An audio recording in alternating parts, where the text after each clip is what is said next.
environment.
Good morning. If I could ask my colleagues to take their seats, please.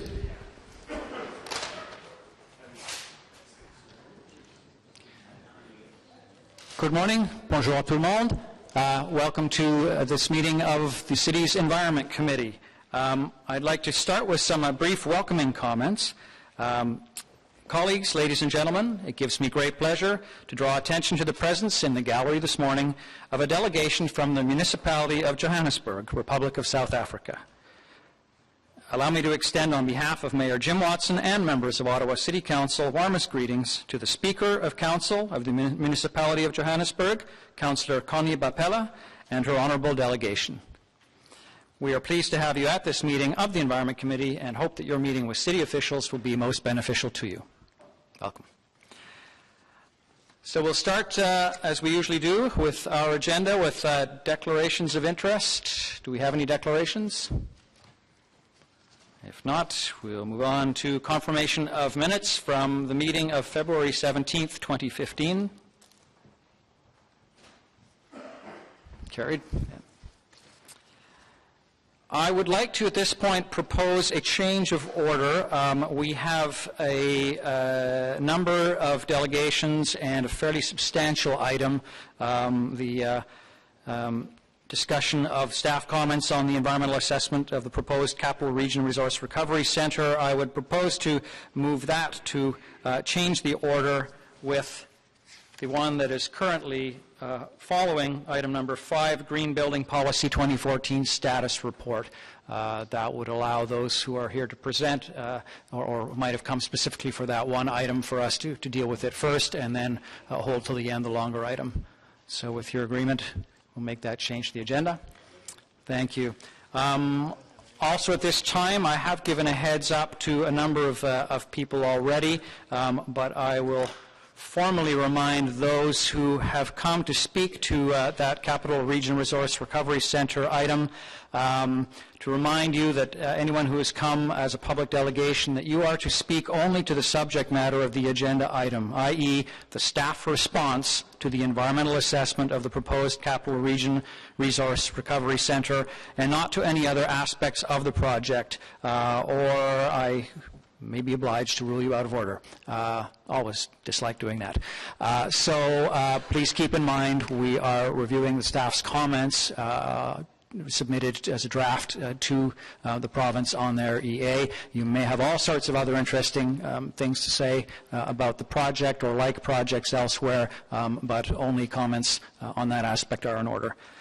So without further ado, let's review the consent agenda.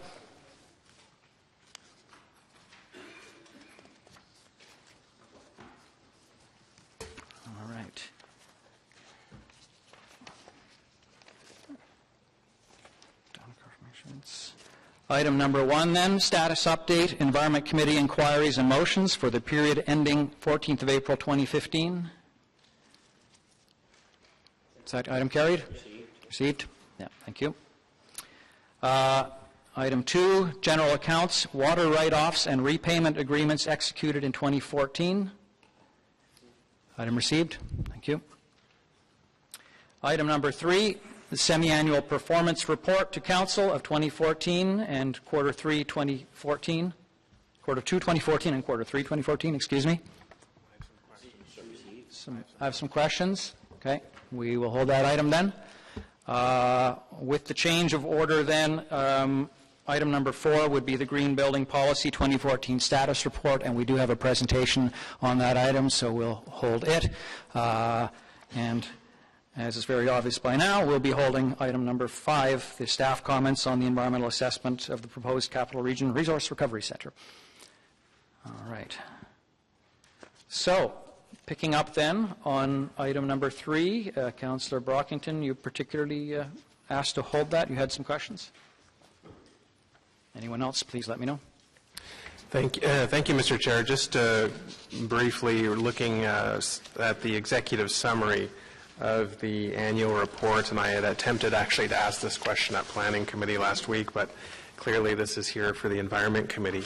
But under solid waste operations, we have some statistics that look at total waste collected increased 1.2%, And then we get down into the specifics, blue box up 1.5%, blue and black box material combined showing a marginal decrease of 0.5%. And then the last bullet, non-recyclable garbage has increased 4.4% over the reporting year. If staff could give some details about basically their analysis of why non-recyclables is going up, which I think is a bit more higher than the rate of natural population increase, and why we're continuously challenged here with blue and black box. And part two would be if there's any strategies moving forward for 2015 to increase recyclable collection and encourage residents to decrease non-recyclable garbage. Mr. Weir or Mr. No, perhaps? Yeah, Mr. Weir. Chair, through you to the councillor, in terms of the growth of the non-recyclable garbage by a percentage, on a percentage measurement basis, one of the interesting things that is happening is that the nature of those recyclables are changing in terms of their tonnage, really. In terms of there is some optimizing that the manufacturers of recycling materials are doing now. We're seeing things like a reduction in the tonnage or the reduction in the size of newspapers and the thickness and things like that. So the overall tonnage decline is happening in both the blue and the black box as people move to lighter, less expensive materials. The same thing is happening in bottles and plastic materials that have a high value. A lot of the manufacturers are now trying to reduce the tonnage. So on a percentage basis, the tonnage drops and the percentage starts to shift a bit in that area. There's also, in terms of where we're going in overall recyclage, last year was not the same as 2013 in terms of some of the leaf and yard materials that the tonnage of materials that were collected overall. It was just the nature of the season that we ended up collecting less tonnage, and those three factors tend to have an impact on the calculation of diversion as a percentage basis, as a percentage of the overall collected materials. In terms of your second question, where are we going in terms of correcting that or adjusting that? We are working very closely now on two aspects, really on the education and promotion program for separate areas, if you will. We are working closely with Corp Communications to develop a multi-year promotion program to deal with overall encouragement of our population to take better advantage of things like green bin and recycling. And then we are working with our collection partner in the multi-residential area to develop a program that will be specific to those users and those participants. That program will focus in its early years on the blue and the black, if you will, box diversions.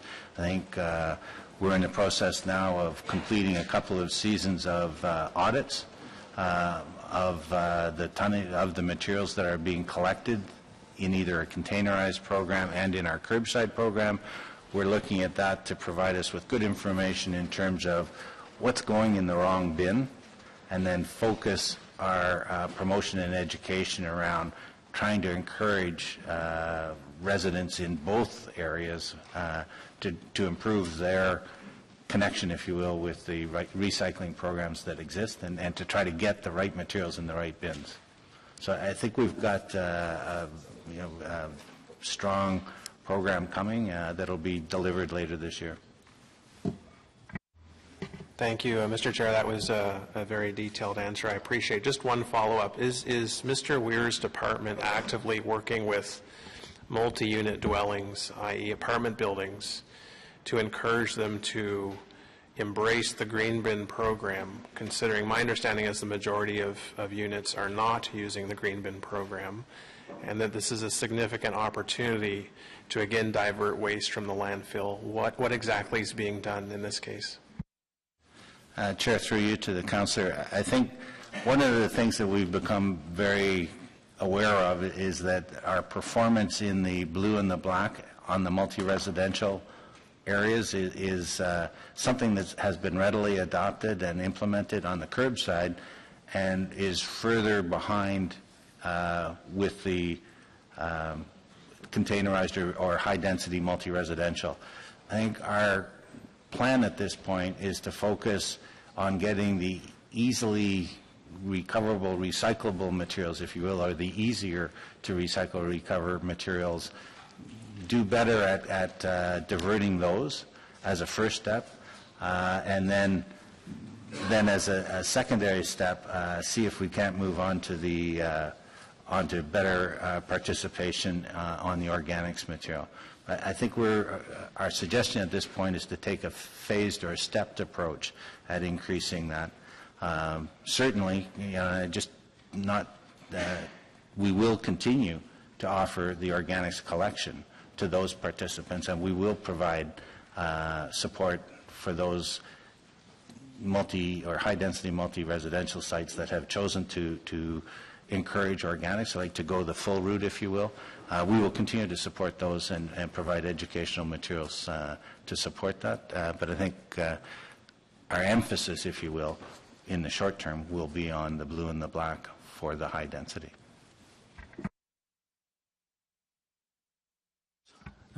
Thank you, Mr. Weir. Just for my own reminder, could you remind the committee what the timing is, the status is of the source-separated organics program review?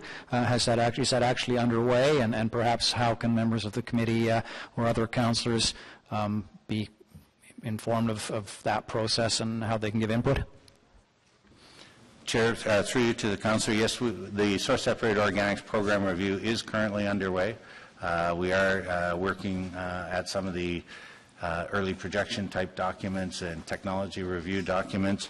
The other part that is affecting the timing of that is the resolution of the ongoing arbitration with Orga World in terms of the leaf and yard, or the first arbitration, if you will. That continues to be in the courts, and as that outcome does have a very significant impact on the nature of the materials that would be accepted, that almost is we're treating it as a prerequisite to be concluded prior to being able to come to council with a program, because it really does affect the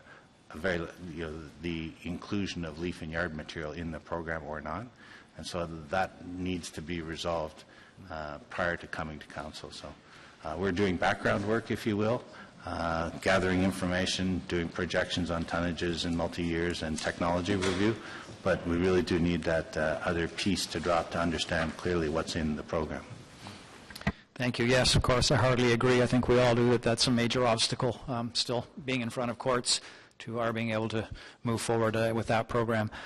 All right, thank you then. If there are no other questions or comments on this item, we'll move on to the new item number 4, which is the Green Building Policy 2014 Status Report. Marco Manconi, I believe you have a brief presentation for us.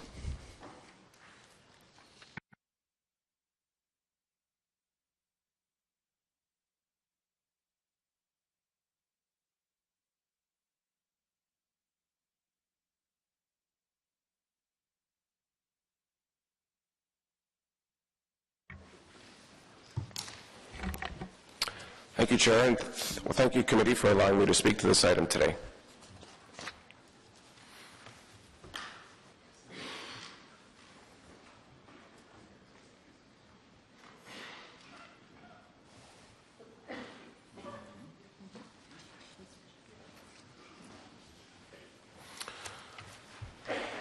Thank you. The Green Building Policy, the City began this policy back in 2005 with a couple changes in 2007. La Ville utilise l'agrément LEED pour vérifier si les édifices municipaux ont atteint les objectifs fixés en matière de durabilité. The policy requires that new municipally built buildings over 5,400 square feet must be LEED certified at minimum. At this point, Infrastructure Services provides an annual update, such as this one, on the policy, and provides you an update on which buildings have been certified. About the LEED program, it's internationally recognized, and it's administered by the Canadian Green Building Council, known as the CAGBC. The LEED is essentially a formal process to review and audit documentation throughout the entire design and construction of a facility. So we bring on professionals that help us design the building smartly and right through construction to monitor how we're building the building. A number of credits a building earns determines its LEED level, and there are 4 levels starting at certified, silver, gold, and platinum. Some of the benefits of the LEED program include reduced greenhouse gas emissions, reduced water consumption, reduced energy consumption, all of this resulting in lower operating costs for the facility. Waste from construction is reduced and recycled, materials are regionally sourced, and sustainably sourced wood products are used. L'apport de lumière naturelle, le meilleur contrôle thermique et la réduction des contaminants de l'air à l'intérieur sont quelques-uns des avantages pour l'homme. LEED pushes the industry to maintain a high standard for sustainability during design and construction. Sustainable building is simply good practice at this point, and LEED supports the city to accomplish this. We did some benchmarking to understand what the rest of the country is doing in terms of LEED. What we found was that Ontario has currently over 840 LEED certified projects. Calgary is targeting gold for new buildings. Vancouver is targeting gold for new construction. Public Works and Government Services Canada is using LEED, gold certification for new construction. The National Capital Commission is targeting gold for new buildings.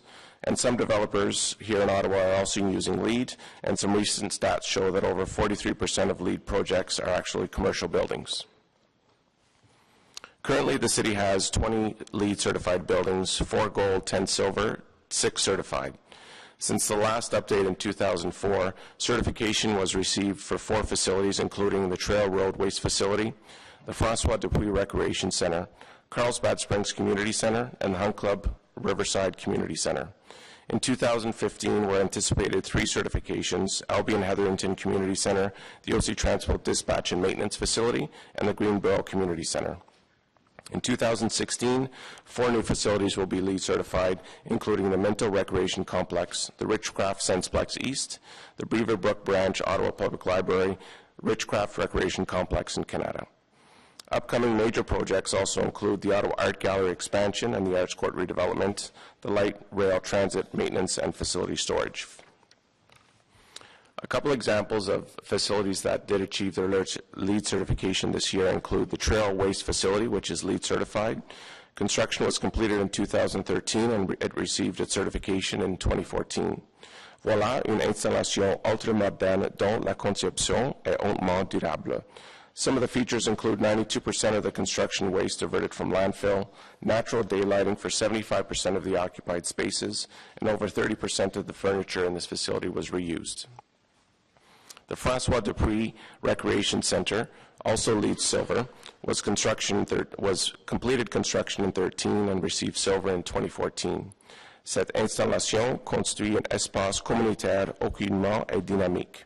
Some of the features here include 25% of the building materials were from recycled content.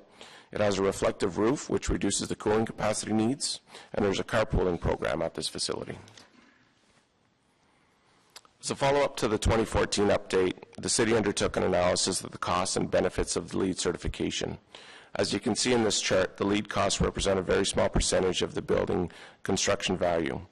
According to the Canadian Green Building Council, the cost of green construction is generally around the 4% of the project value. The city is currently tracking to less than 2%, and this snapshot here shows you some of the different facilities. So the Ottawa Paramedic Headquarters was early on in the process. We achieved certified, and that was total about 1.3%. The Schenkman Art Center, we have a bit of a typo here, that 1.9% total cost should be less than 1% because we made a typo there, so I apologize for that. And the François Dupuis Rec Center, which is fairly recent, achieved silver and is 1.3%. So overall, these costs are relatively low, and the payback for most LEED projects is less than 4 years. The industry, consultants, and contractors have become much better at the entire process, and a LEED building at this point is becoming just good sound design. We are continually working on improving our own process. La Ville entretient des relations régulières avec le Conseil de bâtiment durable afin de discuter de divers projets. The Canadian Canadian Green Building Council has been a great resource and has provided enhanced support as we need it. The city has streamlined its own administration of the LEED process through some dedicated staff resources. We have a team now that works with our project managers, designers, and consultants right through the entire process to ensure we're achieving LEED in a timely fashion. Projects are currently tracking to 2 years from construction completion to certification, and this is a great improvement since the early days of LEED. To highlight a couple other major projects, Lansdowne Park is pursuing a LEED neighborhood development certification. LEED for neighborhood development is an innovative certification system that looks at the complete site, not just specific buildings. It's the first neighborhood in Ottawa to pursue LEED ND, and it's tracking to a gold level submission at this point. We worked with the Ottawa Sports and Entertainment Group and all of its partners, and some of the highlights include mixed-use development, obviously, with the combination of retail, park, residential, and commercial space. 40% of the transit modal split for Red Blacks games. There's a bike valet, and preserved cultural assets, such as the horticulture building. The Innovation Center at Bayview Yards, set to open in 2016. The project will create a business, nonprofit, and entrepreneurial hub.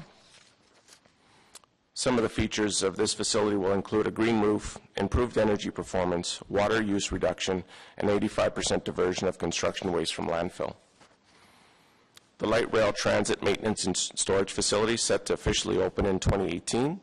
The facility will house light rail transit administration and vehicle maintenance functions. Some of the features here include a brownfield rail development, recycled content and materials, and bicycle storage and changing facilities. The Ottawa Art Gallery expansion and art court redevelopment project, scheduled for completion in late 2017. The public component of the project will create an integrated and dynamic art center, and the private sector includes boutique hotel, condominiums, and underground parking. It's currently targeting the LEED Silver, and some of its features will include water use reduction, certified wood products from sustainably managed forests as well. So to recap, the green building policy is a strong motivator for the city to continue to deliver building projects that meet sustainability targets and reduce energy costs. And staff will continue to follow the policy and achieve certified level, but will target a higher level of gold. Thank you. And I can take some questions if there are any.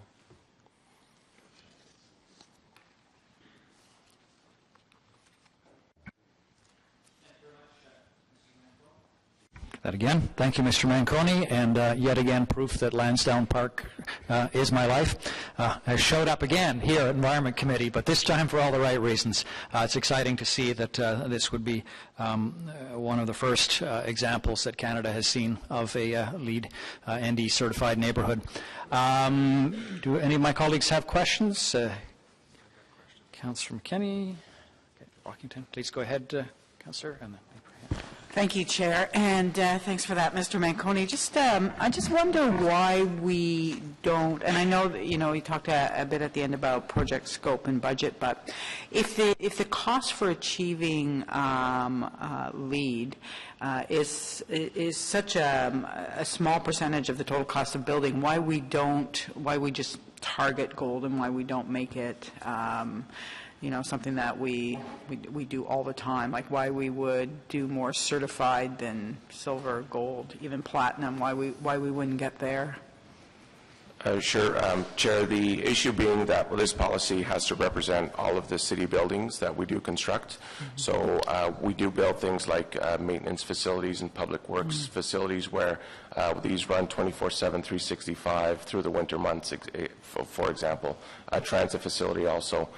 When you're building community centers and office space, sure, it's very easy to get to the gold level, to be frank, but we want to make sure that we're not biting off too much we can chew and not being able to deliver. So ensuring that we meet certified works for the great majority of our city stock, but gold is really a target we should be striving for, and the industry has made it quite easy to get there. Okay. And on private developments, I think it's the City of Vancouver that has a policy that whenever a developer comes in to upzone, they have a policy that they then have to build to a LEED Gold standard. And I wonder if that's anything that we've ever looked at the City of Ottawa, because it's, you know, it's one thing to do our buildings, and that's great, but obviously if we're going to reduce greenhouse gases out there in the community, we have to start, you know, compelling the private industry to do a bit more. So I wonder if that's something that we've ever considered here at the city, and what, I don't know, maybe you're not the right person. Is there? Oh, here we are. There's Michael. If that's something that we should be looking at to compel the private industry, who is, you know, who are doing their part. I recognize that, but to make sure that when, you know, we are adding height or mass, that one of the benefits we get back is a LEED certified.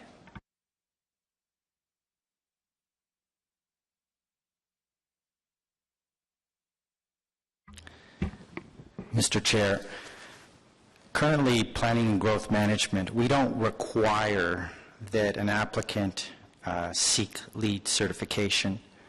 However, we increasingly see applicants come in, and as part of the negotiation, let's say, for example, with a rezoning, the part of the package of that rezoning is that they're a very green building, and one of the components of that green building could be LEED certification.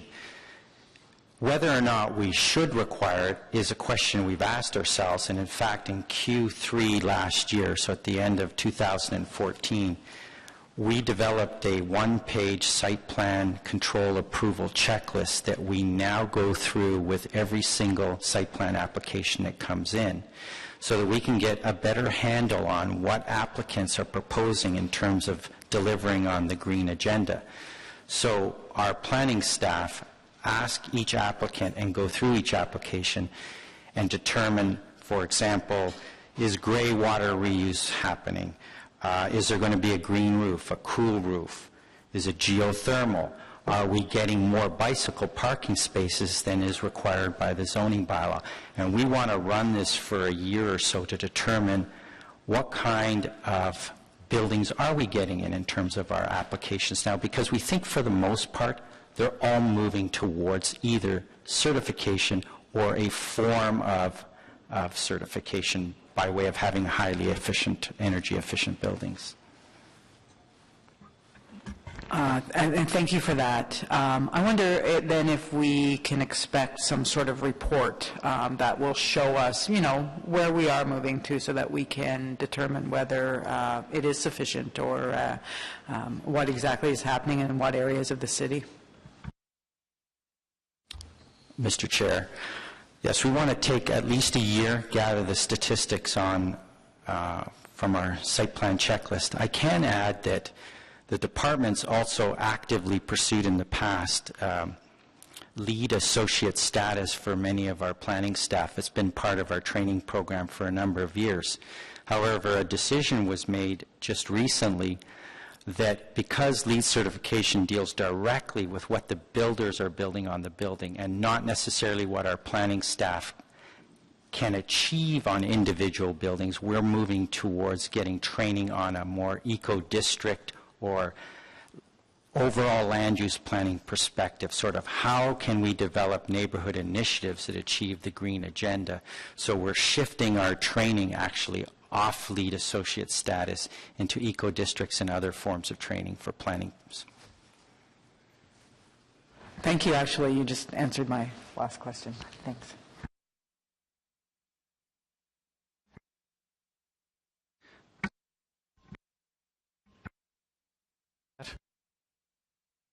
Microphone problems. Councillor Brockington, please. Thank you, Mr. Chair. Ultimately, I'd like to see the green agenda become the default normal agenda, that we automatically accept it and it becomes part of the fabric, that we don't have to debate whether or not it's economically viable to proceed with LEED buildings. It just becomes the norm. So my questions are about cost, and that is, when I see the charts in the presentation that talk about the percentages, I'd like to know, you know, the percentage cost to build a LEED building, whether or not that's the net additional cost If you, there's just an example I'll give is a roof. So if a roof on a community center cost $800,000, but a LEED certified roof might cost $900,000, is the actual cost $100,000 that you use to calculate that percentage difference? I just want to understand what those percentages mean. Is that the net cost to become LEED certified? In short answer, I think the answer is yes. So this chart represents two types of costs. The soft cost is what we actually have to pay some LEED certified consultants throughout the design to make sure we're hitting the LEED targets during the design process. And then the hard costs refer to the construction costs. So it would be any additional costs we're spending in order to get a LEED certified building. Okay, so that clarifies that one. Okay. And in the cost-benefit analysis section on page 7, I assume we calculate what it would cost us today to become LEED certified, as you've just explained, but we also do calculations about the total savings that we would achieve over the life cycle of the building that we're building. So are those numbers all crunched before we proceed with a project? Well, not necessarily. So the LEED process at the beginning is based on a design principle. So if you don't use a super high efficiency furnace, for example, you're going to be spending more throughout the life of the facility. What LEED does is it says if you are using that super high efficiency furnace, that's going to get you a point, because overall your building is going to be using less energy, thereby by default spending less on your energy costs. So it's a little bit of a paper exercise until you actually put the building into operation. It is extremely challenging to find out how much you're actually saving, other than the figures that you're provided with. I'll equate it to when we go home and we buy energy efficient light bulbs. The package will tell you what you're saving, and we rely on that data. On a large building, when we design it, we input all of these various criteria, and when we build it, we're getting a facility that's operating more efficiently, thereby by default reducing energy costs. But in order to measure what that dollar value is, it's a fairly expensive exercise, to be honest with you. You'd almost need to twin a building, add a whole bunch of controls to be able to understand how much energy you're saving, building A versus building B. In general, there's a buyback associated with building LEED buildings, and it's in the 3 to 4 year range. So anything you're investing to get a LEED certified building, you're getting back anyways through your energy savings. And Mr. Chair, I mean, I embrace the green reasons behind going with LEED certified buildings and incorporating this into our plan, but we also have a role to demonstrate to the taxpayer that the additional costs associated actually come to their benefit in the long run, medium to long run. And so I understand that conceptually, and I understand it just makes sense to spend a little bit more money on higher quality at the beginning, because we get that return on investment over a few years anyway. But even though it may be difficult to prove it on paper, we have an obligation to be able to prove it to taxpayers that when we embark on various projects, that their money is being spent wisely. So just something for us to consider. The last question I have is about converting existing, more mature buildings to LEED certification, and whether or not you can comment on what the plan is within the city on existing structures, and whether that is cost prohibitive or cost beneficial to us to go down that road. There are a couple other programs that help the city reduce its energy consumption. I don't see Public Works, but I know they have an energy management program where they retrofit certain facilities with high efficiency units, such as lighting in arenas, low flow toilets, etc. In order to achieve a LEED certified renovation, you really need to do a complete building reno, and that's often difficult with the limited renewal dollars that we do have. So right now what we're doing in most of our facilities is we're replacing units rather than an entire building retrofit.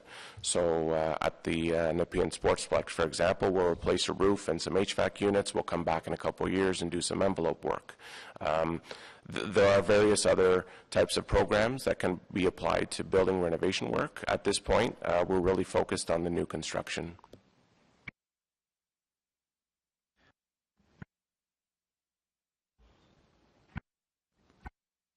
Me today. There we go. Thank you. All that to say, Councillor Leeper, and anyone else, please let me know if you've got questions. It's not just you. There we go. Yeah, thank you for the presentation. I am absolutely in favor of anything that we can do to try to reduce greenhouse gas emissions, for example, and all the various principles that LEED represents. But I'd like to pick up, I think, and reiterate perhaps what Councillor Brockington addressed with respect to quantifying the benefits. If I do the simple math, we spent about $250,000 more on the Ottawa Paramedic headquarters in order to make it a LEED building. When I take a look at the benefits that LEED is supposed to provide, reduce GHGs, reduce water consumption, reduce life cycle costs, utility cost savings, it strikes me that it is incumbent on us to try to demonstrate that we're achieving those benefits. $250,000 on a building is no insignificant sum, and if we want to demonstrate to residents and to other municipalities and to be leaders by example that pursuing these LEED certifications is worthwhile doing, I think it is incumbent on us to demonstrate that we're realizing those benefits. Otherwise, we are open to, the assertion that it's just greenwashing. And when we talk to developers, you hear their reluctance to pursue certifications. So, if I may, I would like to reiterate Councillor Brockington's ask that we begin reporting on those sorts of numbers. I've got a couple other questions as well, but. Thank you, Chair. I can certainly take away and come back with some options in terms of how we can prove some of these numbers are real, but without really going to the extent of twinning a building or adding a whole series of costs just to capture those numbers. So if you like, Chair, I can go away and come back with some options on how we can start to determine and understand what the true savings are of the LEED benefits. Thank you. A second question, really quickly. During the presentation, you mentioned that part of achieving the LEED certification is sourcing some of the wood from sustainably managed forests. I'd be interested, how do we determine what a sustainably managed forest is? Is there a particular certification that we look for? Yes, I believe the products actually come with a certification with it, but again, I can add that with the follow-up. Out of curiosity, I'd be interested in some point in finding out which one of those we pursue. Those were my questions, Mr. Chair. Thank you. There we go. It's all about patience. Unless other members have questions, I just have a few remarks at the end, perhaps more than questions, or maybe seeking a bit of confirmation, Mr. Manconi. As you may recall, I was the one who perhaps opened a bit of a Pandora's box about 3 years ago when I questioned whether the city actually pursuing the full certification, going through the whole process to get that so-called seal of approval at the end was necessary, as opposed to simply aiming for those outcomes but not necessarily going through it. At that time, that was triggered by a significant frustration in the time lag in order to get that certification, in the types of delays that we were seeing. I am pleased that did lead to some action, some direct collaboration with the Canadian Green Building Council and a much more streamlined process, because as we're hearing, as keepers of the tax purse as well as the state of the planet, the state of our city, it's important that we demonstrate that pursuing certification isn't just an unnecessary additional expense, but as the private sector has seen and as the city has confirmed, to say you're aiming for something is not quite the same as actually documenting that you've done it and having a third party prove that to the public, to council. That's a way of avoiding greenwashing as well. I'm pleased to see, you know that I was pushing for us to go up to the gold target from silver when we saw the comparators, the other cities we were looking at. Ottawa pretty much would stand out for the wrong reasons if we were to stick with silver as our main target when we show other comparable cities all aiming for gold and occasionally platinum.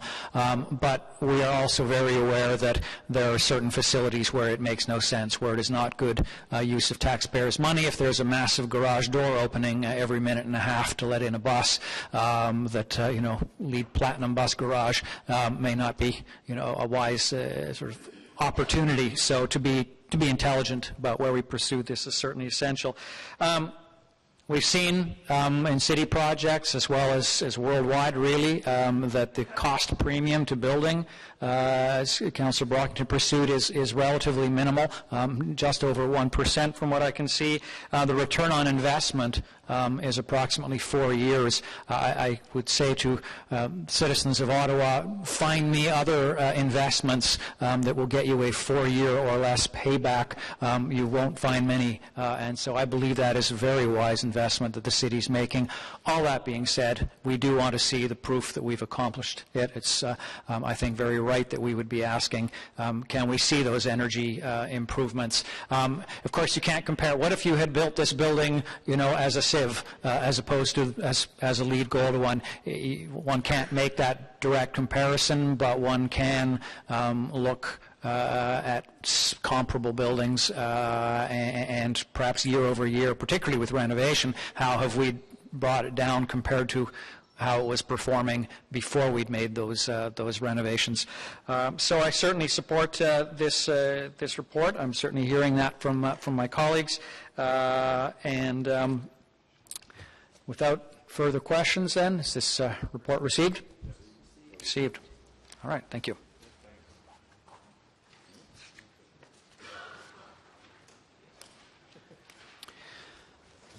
So moving on then to item number 5. Now item number 5, the new 5. Staff comments on the environmental assessment of the proposed Capital Region Resource Recovery Centre. I will repeat my comments if anyone was not in the room to remind the delegations to address specifically this agenda item, the staff response to the environmental assessment, and not to go too far astray about general issues on waste management, recycling, etc. So we'll start with a report from our presentation from our staff. Thank you, Chair and councillors. This presentation will briefly take councillors through the environmental assessment process followed by Taggart-Miller regarding their proposed Capital Region Resource Recovery Centre. We are also, as a result of through this, seeking Council's endorsement of staff comments submitted as draft comments to the Ministry of Environment and Climate Change. As background, Taggart-Miller Environmental Services is a joint venture of Taggart Investments Incorporated Waste Systems, and the proposed facility is known as the Capital Region Resource Recovery Centre, or CRRC. The facility is intended to provide service to the industrial, commercial, and institutional, and the construction and demolition sectors. Originally, Taggart-Miller identified and secured 2 potential sites for development of the proposed CRRC, a North Russell site and the Boundary Road site. The North Russell site was eliminated from further consideration through the EA process and is no longer under consideration. And the proposed facility is located on the east side of the Boundary Road, north of Divine Road and west of Frontier Road, and east of the existing industrial park on lots 22 to 25, concession 11 in the Township of Cumberland, all as depicted on this map. The proposed undertaking itself are a number of facilities and services, including a materials recovery facility for recyclable commercial waste, construction and demolition waste processing, organics processing to produce products such as fuel and a biologically stabilized residual for landfill disposal, petroleum hydrocarbon contaminated soil treatment, surplus soil management, a drop-off area for separated materials, leaf and yard waste composting if there is enough material available, and finally, an engineered landfill for waste materials that are not recycled or otherwise diverted from disposal. In terms of management and life cycle, the facility will accept between 1,000 and 1,500 tons of waste per day, and that's equivalent to about 300 to 450,000 tons of waste per year. And at that light, and given the volumes anticipated, it is expected or projected that this landfill will operate for approximately 30 years. Le cadre de référence a défini les paramètres de l'évaluation environnementale. Conformément au cadre de référence, Taggart Miller devait étudier tous les problèmes possibles et déterminer des mesures d'atténuation dans le processus d'évaluation environnementale, soulignant que la ville participe et répond à l'évaluation environnementale de Taggart Miller à titre d'intervenant. Il s'agit d'un processus provincial et il revient à la province de l'approuver. The environmental process, the terms of reference, set the framework for what was studied in this environmental assessment.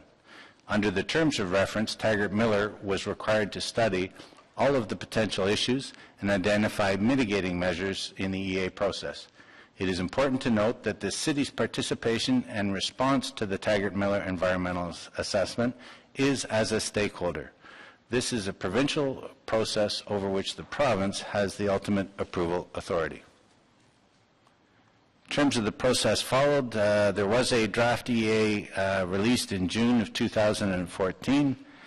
The final document was released on January 2nd, and by the regulation, or the timelines defined within the regulation, the public agencies, including the City of Ottawa, had until February 20th, 2015 to submit their comments to the MOEE-CC.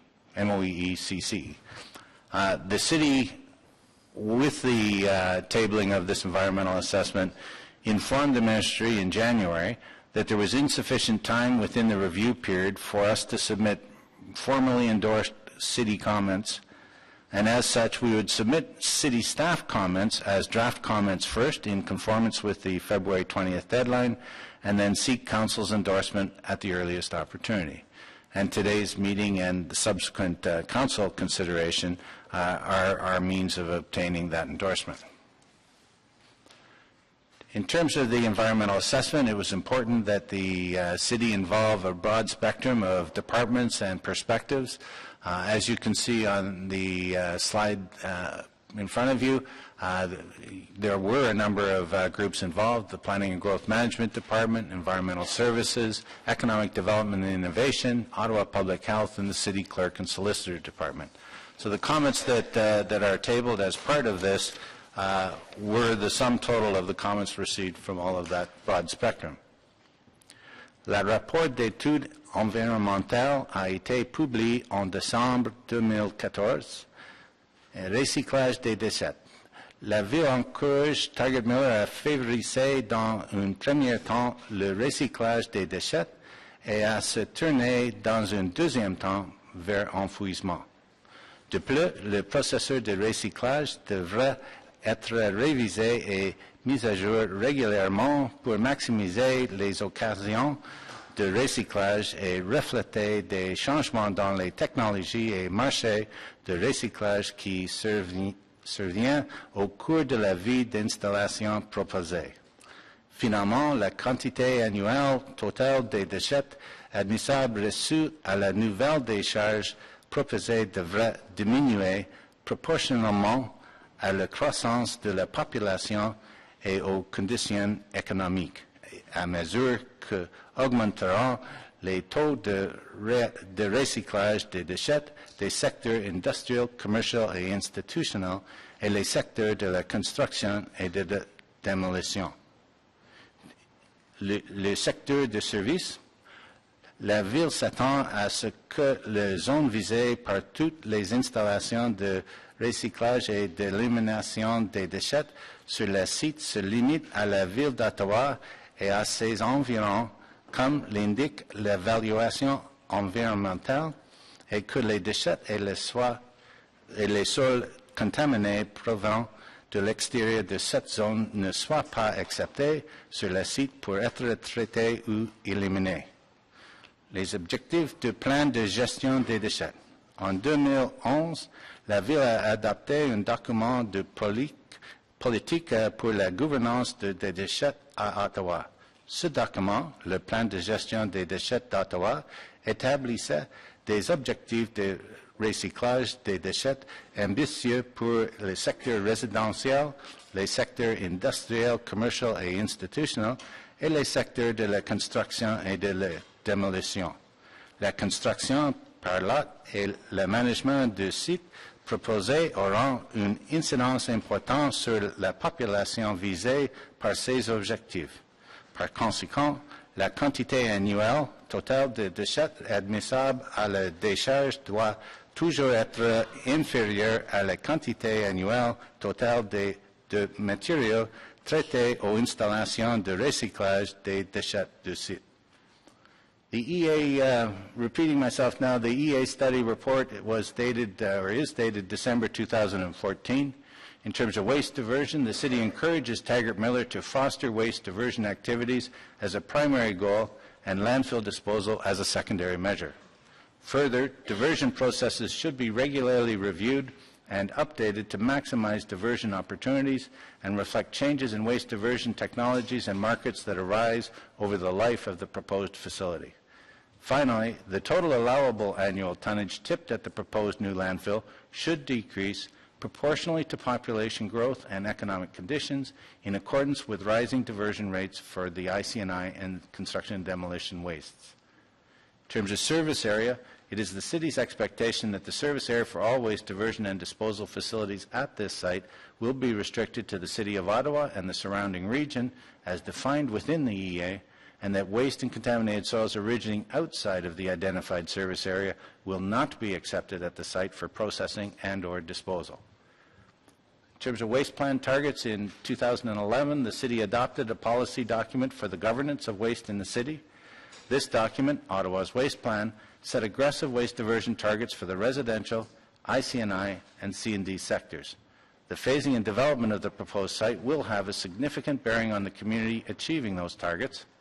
Therefore, the total annual allowable tonnage permitted to be disposed of at the landfill should always be less than the total annual tonnage of material processed at the site's waste diversion facilities. In terms of next steps, or where do we go from here? Upon committee's review and approval and that of,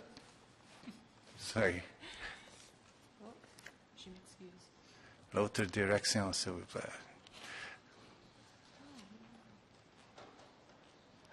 Merci. In terms of next steps, upon approval or consideration and approval by committee and council, staff comments as possibly adjusted will be submitted to the Ministry of the Environment and Climate Change as final comments from the City of Ottawa. And then following the receipt of those comments, it will be left with the province, and the Minister of the Environment and Climate Change will make a decision as to the proposal put forward by Taggart Miller. Questions?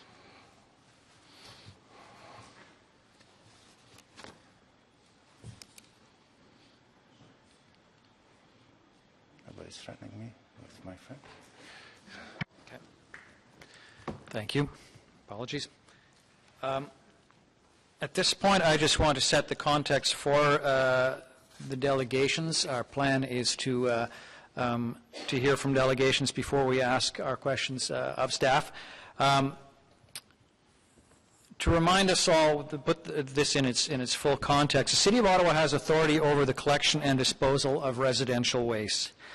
We have a municipal landfill at Trail Road for that waste. It is our responsibility, and Council has been proactive in taking action and adopting policies to divert waste from Trail Road and extend the length of our landfill. Council understands that our residents do not want us to expand or create new landfill sites unless it is absolutely necessary. But today we're not talking about residential waste, and we're not talking about a municipal landfill. We're talking about a provincial environmental assessment process for the creation of a privately owned and operated landfill and recycling facility. The Minister of Environment and Climate Change has the ultimate authority to approve or reject this proposal.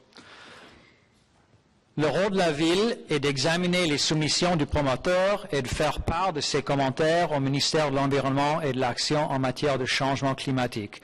The role of the City of Ottawa is to review the submissions made by the proponent and to provide our comments to the Ministry of the Environment. The City has taken every opportunity to provide comments throughout this process, and I understand that our comments are given great weight by the province. It is also not the role of the Environment Committee to examine or debate any planning or zoning issues that may arise out of the environmental assessment.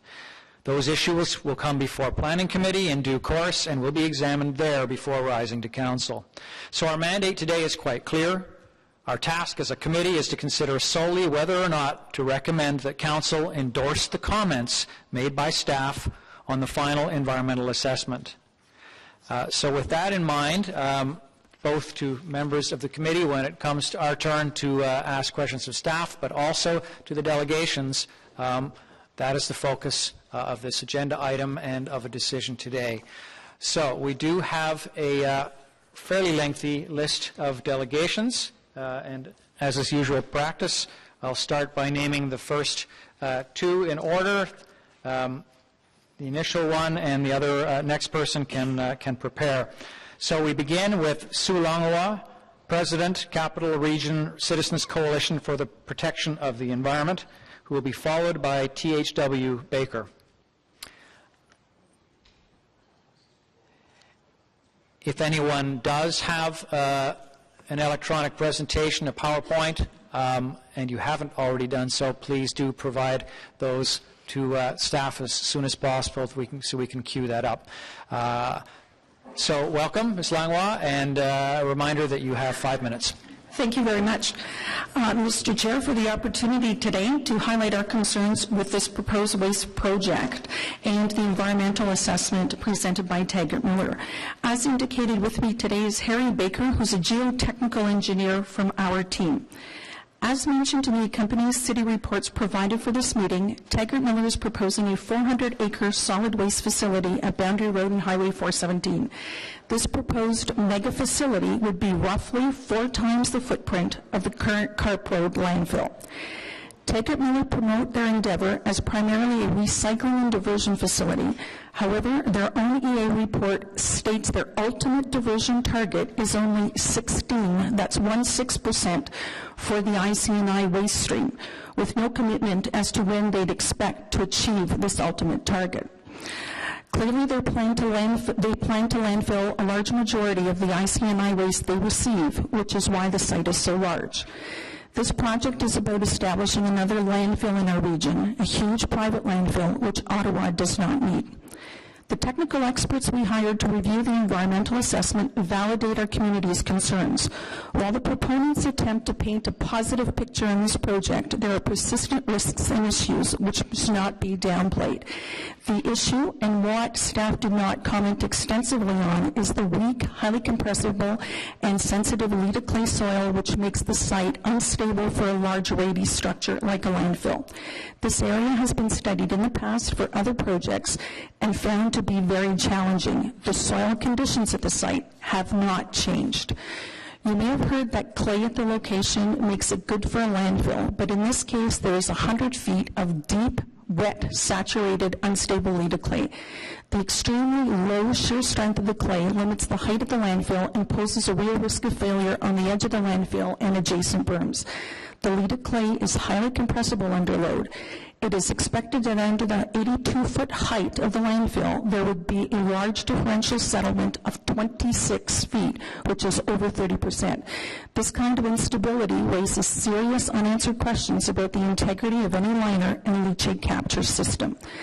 Leda clay is extremely sensitive and can liquefy. The soil in the site is classed as the most at risk for seismic hazard in the Ottawa area. In a seismic event, the clay layer amplifies the motions of the ground surface and puts a greater risk on the landfill and containment systems. Any of these factors could lead to waste containment failure, a consequence not discussed in the EA for this landfill. As our technical experts noted, in the EA contains pervasive use of vague assumptions and a substitution for field-generated data. In the area of geotechnical, our engineers noted, The proponent's conclusion minimized the major constraints posed by the soil conditions and support experimental and questionable design concepts as workarounds for significant geotechnical issues while failing to use an adequate factor of safety. In the area of hydrogeology, the geological information is severely lacking and highly oversimplified. The large degree of error is remarkable in the modeling used and points to significant problems. The work undertaken remains seriously deficient. Quoting, "I have no confidence that the site can be operated in a safe manner predicted." In our opinion, based on a professional analysis undertaken, the Taggart-Miller landfill project as conceived does not ensure adequate containment of pollution and leachate because of the unstable clay at the site. This is worsened by sand in the site surface and in layers underneath, which can rapidly transport any stray contamination into nearby wells. Farmers, residents, and businesses must not be put at risk for a discretionary private landfill like what is being proposed here. It isn't worth it. Leachate management is also badly handled in the EA. The proposal to truck millions of liters of toxic leachate to Ropeg has found to lack merit. It would appear that Taggart-Miller are now looking at alternatives at this late stage.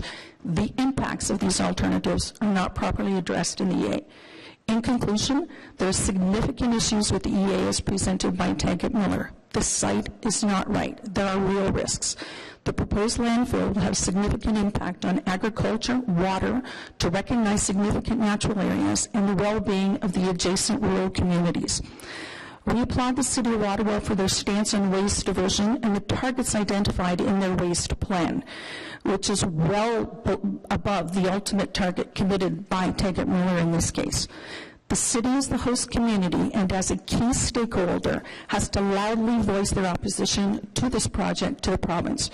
We request that the Environment Committee issue a stern rejection of this private landfill proposal, which is contrary to Ottawa's expressed environmental and waste handling objectives and which exposes Ottawa's citizens to avoidable harm.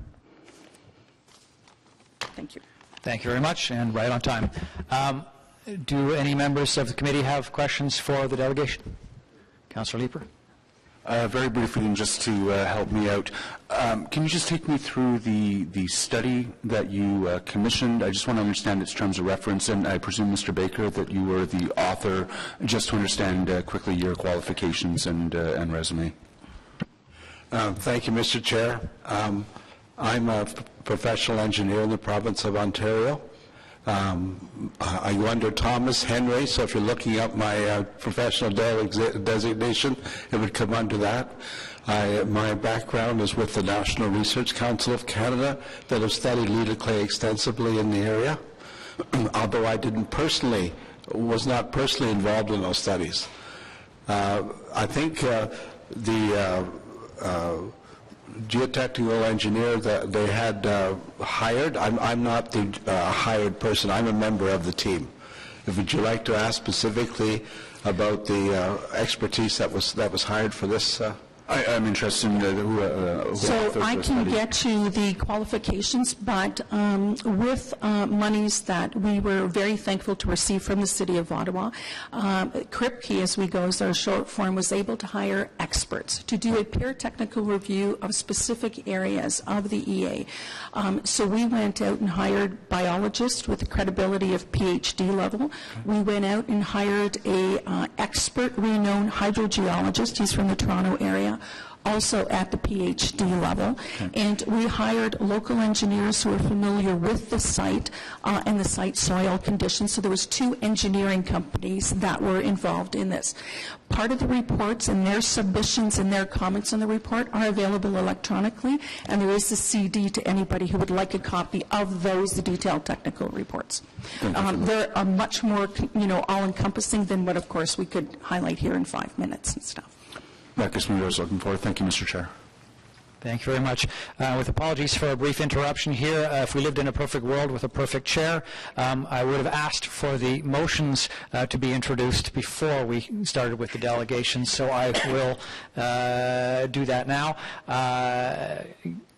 Councillor Kakish, I believe you will be introducing 4 motions on this topic. Thank you, Chair. Actually, I just have 2 motions, and Councillor Cloutier will be bringing another couple of motions.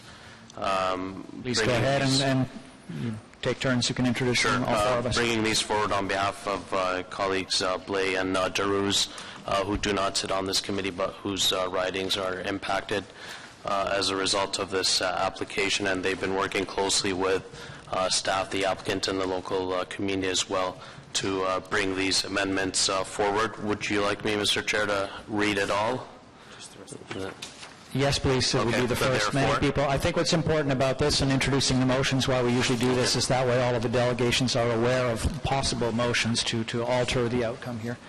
Okay, I'll read a bit lengthy, so bear with me, but the first motion, whereas the Capital Region Resource Recovery Center environmental assessment is a technical document speaking only to environmental implications of the landfill on the site, whereas the impact to the citizens and businesses in the area of the landfill will be significant if the plans go ahead.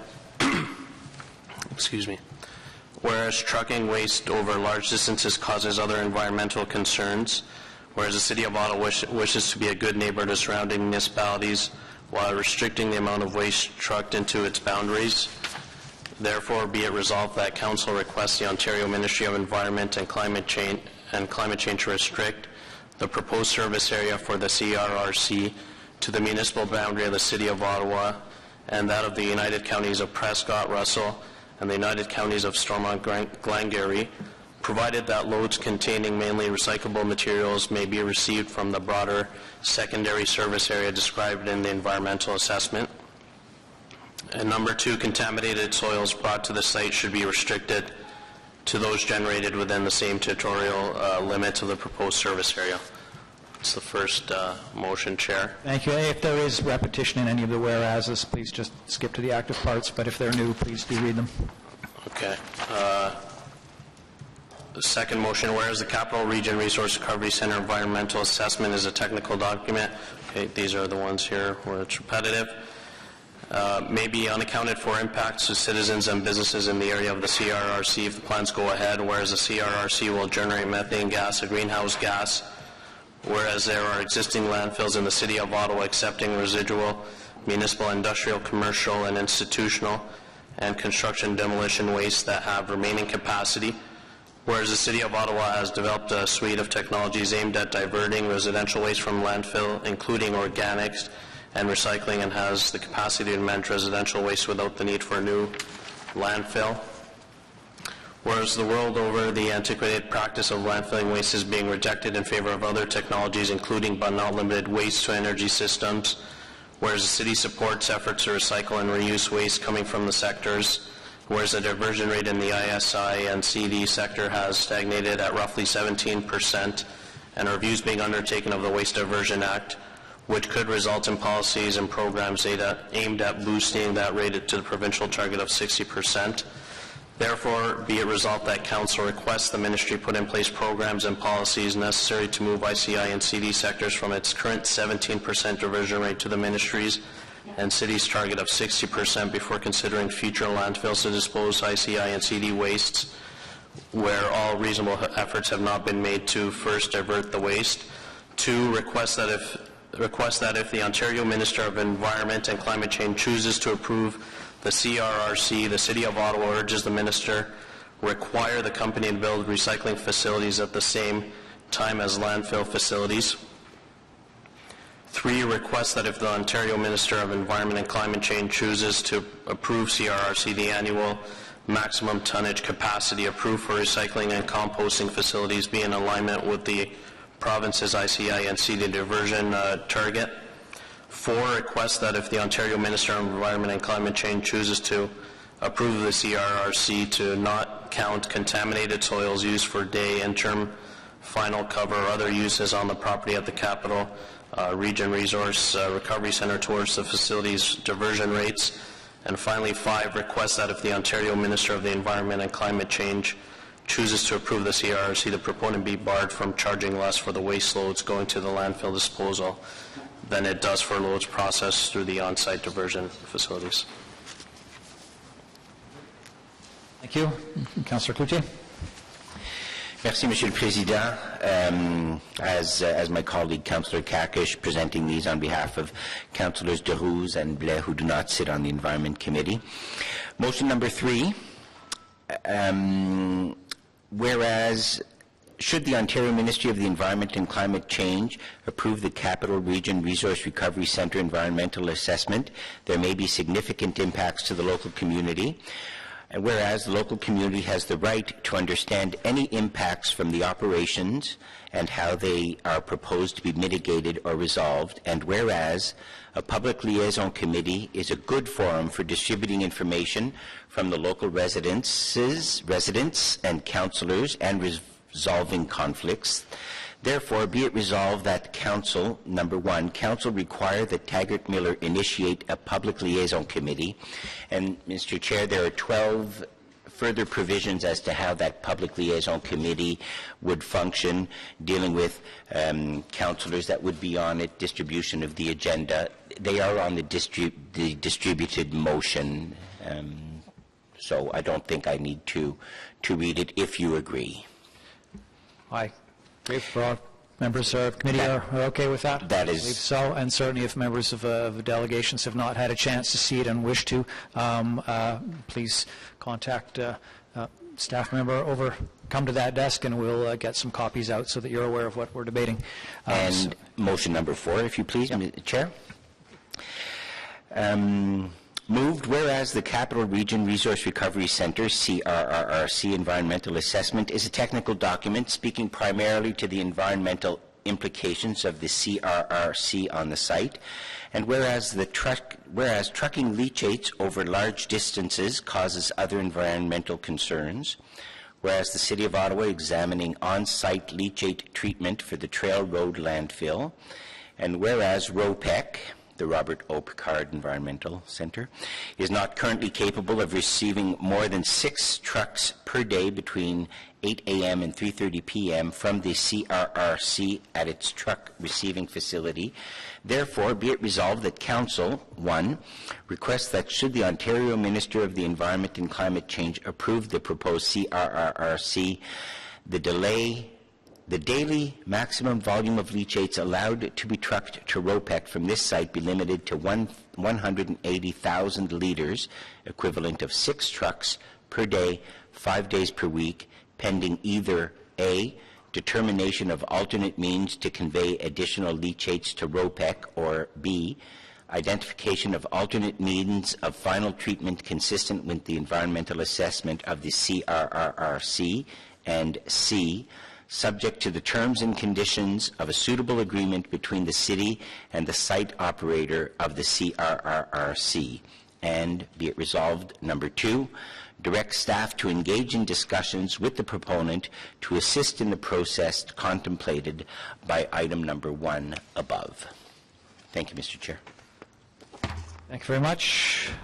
Councillor Cloutier, Councillor Kakish, for introducing those motions. For those who may be new to City Council meetings and committee meetings, the reason we introduce these motions ideally in advance of the delegations is that you have the opportunity to comment not just on the main report, the staff comments before you, but whether you agree or disagree with those motions, as we will have the opportunity to debate and vote on these motions at the end, and your opinion is certainly welcome. It would be in order for you to comment on these motions that you've just heard read.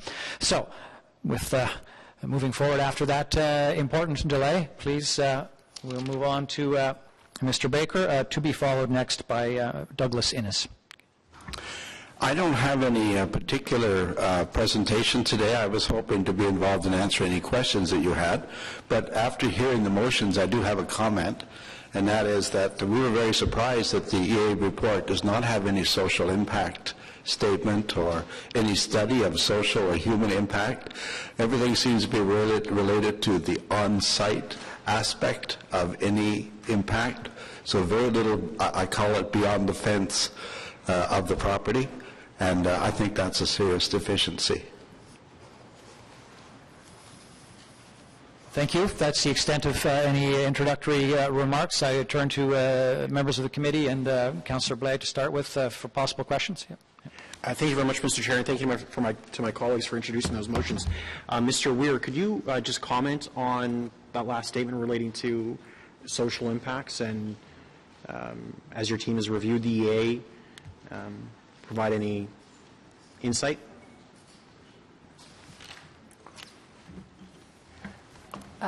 to the chair. The EA did look at social cultural impacts, but it is a smaller component of the environmental assessment, so it's found in the appendices. But certainly the delegation is free to make those comments to the Ministry of the Environment that the level of detail was inadequate for their means. And, Mr. Chair, we have made the Ministry of Environment aware exactly that. Okay, thank you. Are there any further questions for the delegation before us? Thank you very much for coming today, and we'll move on then to Mr. Douglas Innes, who will be followed by Steve Kaminsky.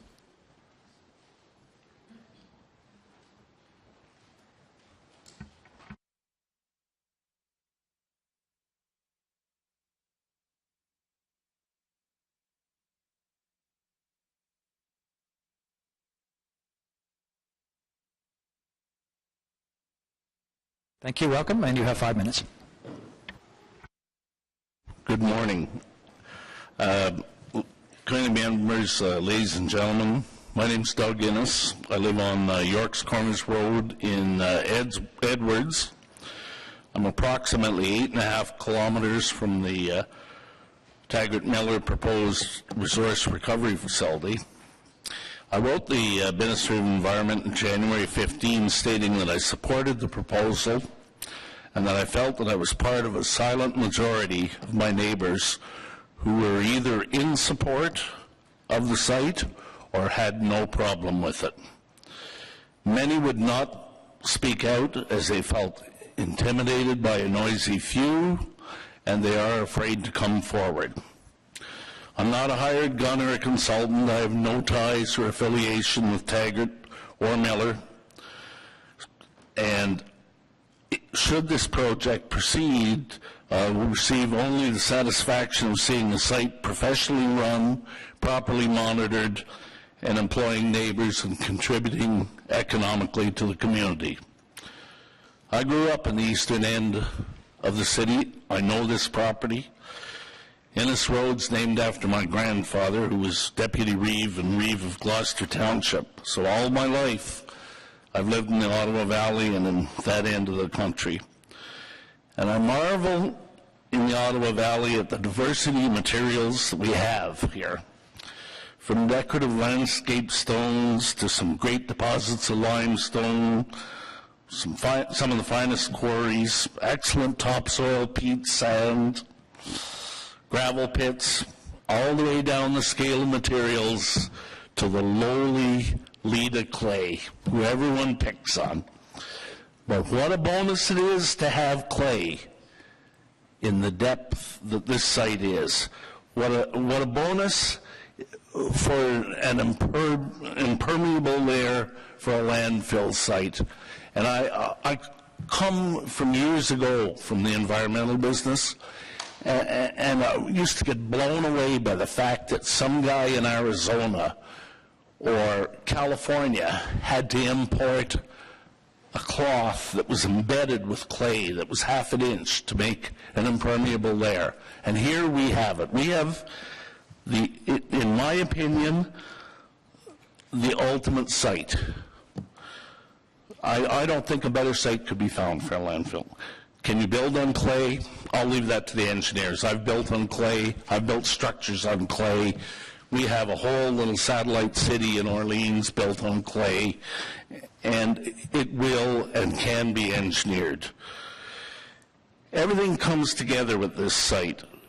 Very few residences close to the property, easy truck access, the need in the community for employment and investment. It's an excellent fit for a neighborhood, for this neighborhood, and a viable use for a piece of pretty marginal land. Local companies should have an affordable option to recycle and manage waste. With a new facility built and managed by these two reputable, well-funded companies, I trust that we can look forward to a higher percentage of recycling than we're presently seeing.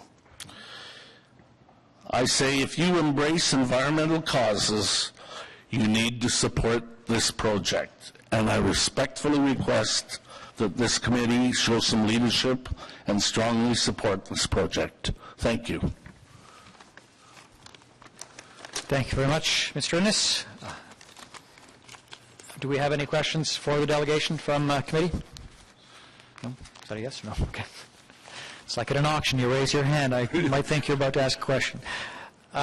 Councillor Shirley, Vice Chair. I just want to say I was elected first in the 80s, and this is the most impassioned defense of Lida Clay I've ever seen. And I was wondering if there was a bonus for shortness of speeches here. Don't let anyone say this isn't an interesting committee. All right, thank you very much. Thank you. Without further questions, is Mr. Steve Kaminsky here? Yes, please.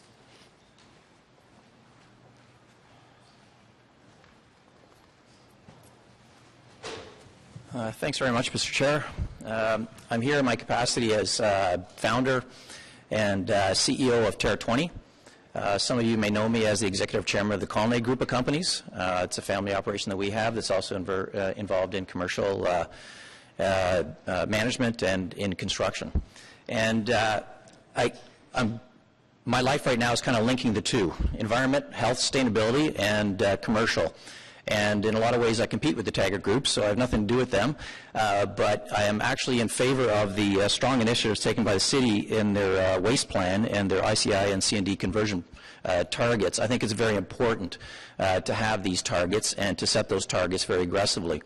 I don't think any company is going to achieve anything great unless they set themselves that target and make it their primary purpose. At Terra 20, we made it our primary purpose to make it easy to buy healthier, more sustainable products. We've done a lot, and we make it our purpose to try and eliminate waste, not create it.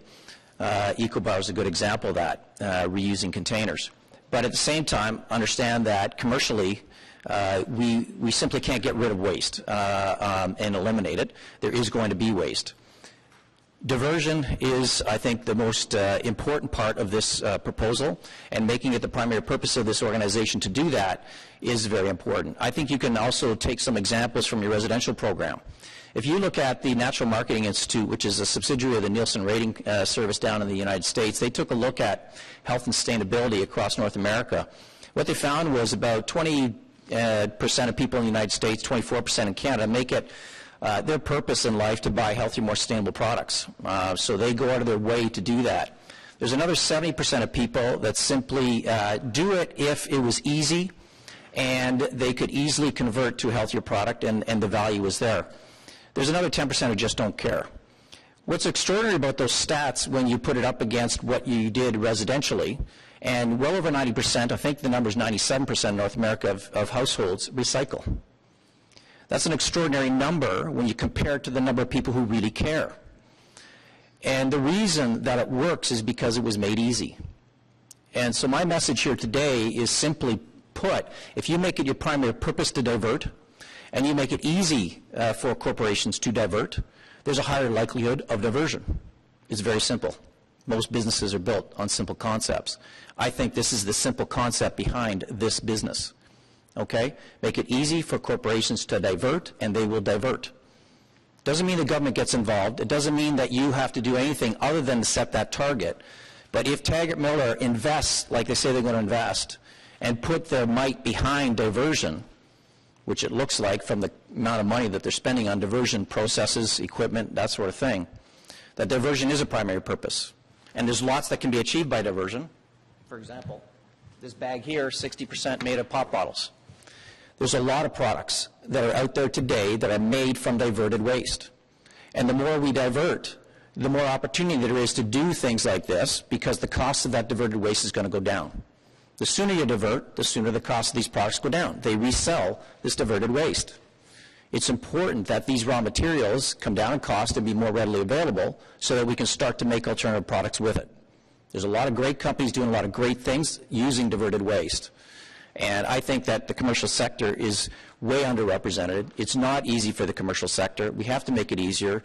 I believe Taggart Miller is going to work with corporations to make diversion easier for them by putting more customized programs in place. Right now, there's very few choices for customized programs on diversion. Okay? So there aren't that many choices. So diversion, I think, is extremely important. I think the targets here set are very important, and I think the Taggart-Miller initiative is going to be a very important part of making us, or allowing us to achieve those diversion targets in our city. Thank you.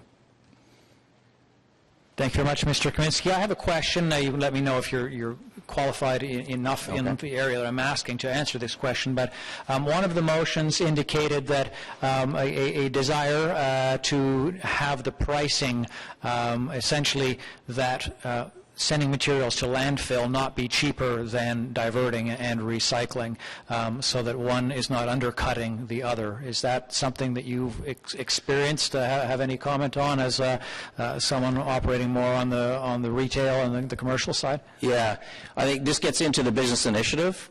And again, if you make diversion your primary purpose, then value is more important than price. So can you create value for a company that's greater than the price that you're paying? And the reason I say that is that Bullfrog Power is a good example for that. So Bullfrog Power, a lot of people are paying extra for Bullfrog Power. Why? Because they believe in the purpose, but it also helps in their own branding. So there's marketing components to that program. So if Taggart-Miller is wise, they will create marketing programs around diversion and make it more appealing for corporations to pay the extra price if it is extra. I don't think the price matters as much as the value that you're getting from it. A lot of companies are now turning to diversion and waste reduction and environmental initiatives as a marketing initiative. It's just a fact of life. And they need brands they can associate with that mean something. And with respect to diversion, that doesn't exist. So I think it's important that if they can get this working and get the diversion targets up and you're associated with it, that's an important element for a corporation to then participate. Thank you very much. Do any of my colleagues on committee have questions for the delegation? Not seeing any. Thank you very much. And we'll move on then to our next two speakers will be Sean Carr, followed by Susan Antler.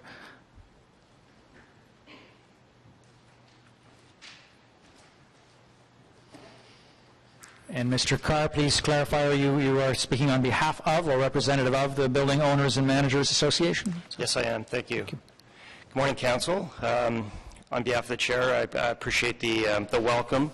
My name is Sean Carr. I'm here on behalf of BOMA Ottawa, which stands for the Building Owners and Managers Association. We represent the voice of the commercial real estate industry in the national capital area. We have over 450 members in our region representing approximately 60 million square feet of commercial office, retail, industrial, and institutional property. Our chapter is part of BOMA Canada, an organization with over 2,000 members. The Taggart Group has been a long-standing active member of BOMA Ottawa and a leader in the commercial real estate sector within the National Capital Region.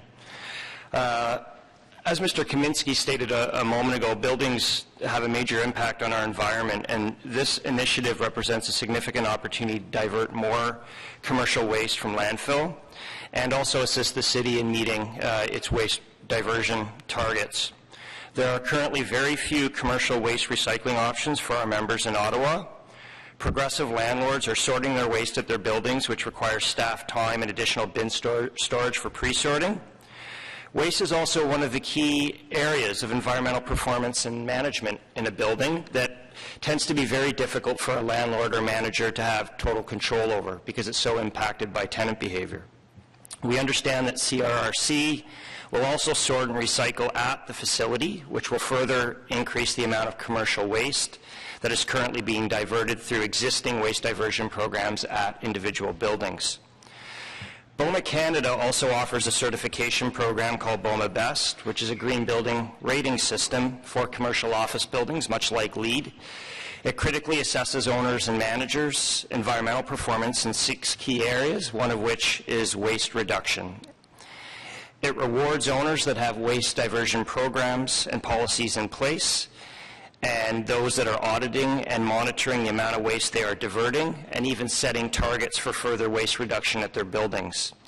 We believe that this initiative may further encourage our membership to put waste diversion programs in place, knowing that their efforts will have a greater overall impact with the support of a private sector waste management project like this one. As such, on behalf of our members, we would certainly welcome an initiative like this to provide new local facilities to help our members do a better job of dealing with the waste that they are currently generating at their buildings in a socially responsible way. Thank you very much. Thank you, Mr. Carr. Do any members of the committee have questions? Seeing none, we'll move on then to Ms. Susan Antler, I believe representing the Compost Council. Sorry. That's right. Hello. Excuse me. My name is Susan Antler. I serve as the Executive Director of the Compost Council of Canada. We have been in existence since 1991. I have been a founding member of the Council and have had the privilege of being the Executive Director for the last 20 years.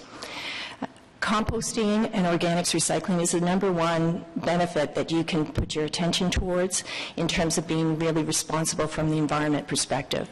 In terms of diversion, you can go ahead and focus on all types of other recycling, but if you do not focus on organic resources and diverting them through composting or anaerobic digestion, you're not doing good enough.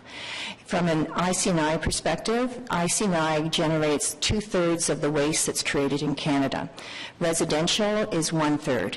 So not focusing on IC&I basically leaves silent 2/3 of the waste that's being created every day.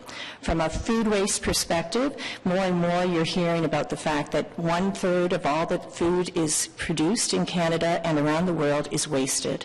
So besides just diverting, the City of Ottawa has a mandate and responsibility to focus on why is waste being created in the first place. I've had the privilege to work with Miller Compost for over 20 years. If there was my own personal investment required to put a facility in place, there's no one other than Miller that I would put my dollars towards. Miller has had a proactive focus on ensuring that they go over and above regulations, that they respect their community, that they talk to the community, and that they contribute back to the community.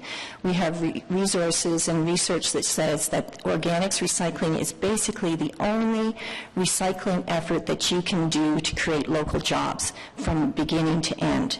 And in New Brunswick, if you put $1 into organics recycling and composting, you will generate $4 before it goes out of your own community. That's because recycling of organics has to be done in your own community. It can't be sent 1,000 miles away. And as a responsibility for both residential as well as an IC&I, the City of Ottawa has to compel the IC&I to get going. Their biggest excuse, and trust me, I've heard every excuse in the book, 25 years, I can basically write you an excuse book. One of the biggest issues is that there's no infrastructure. And they'll all say that they will do something if there's infrastructure. The reality in Ontario, there's very limited infrastructure, definitely not in terms of the IC&I area. So the biggest barrier to move your diversion targets forward is to remove that barrier by giving them the infrastructure.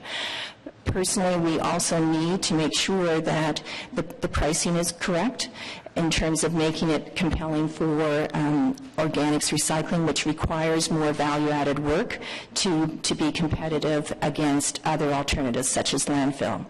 Your staff report in terms of encouraging thermal is dangerous in terms of allowing for recycling to happen. If you allow alternatives such as thermal, which is basically burning, then that will allow materials to be diverted in other ways.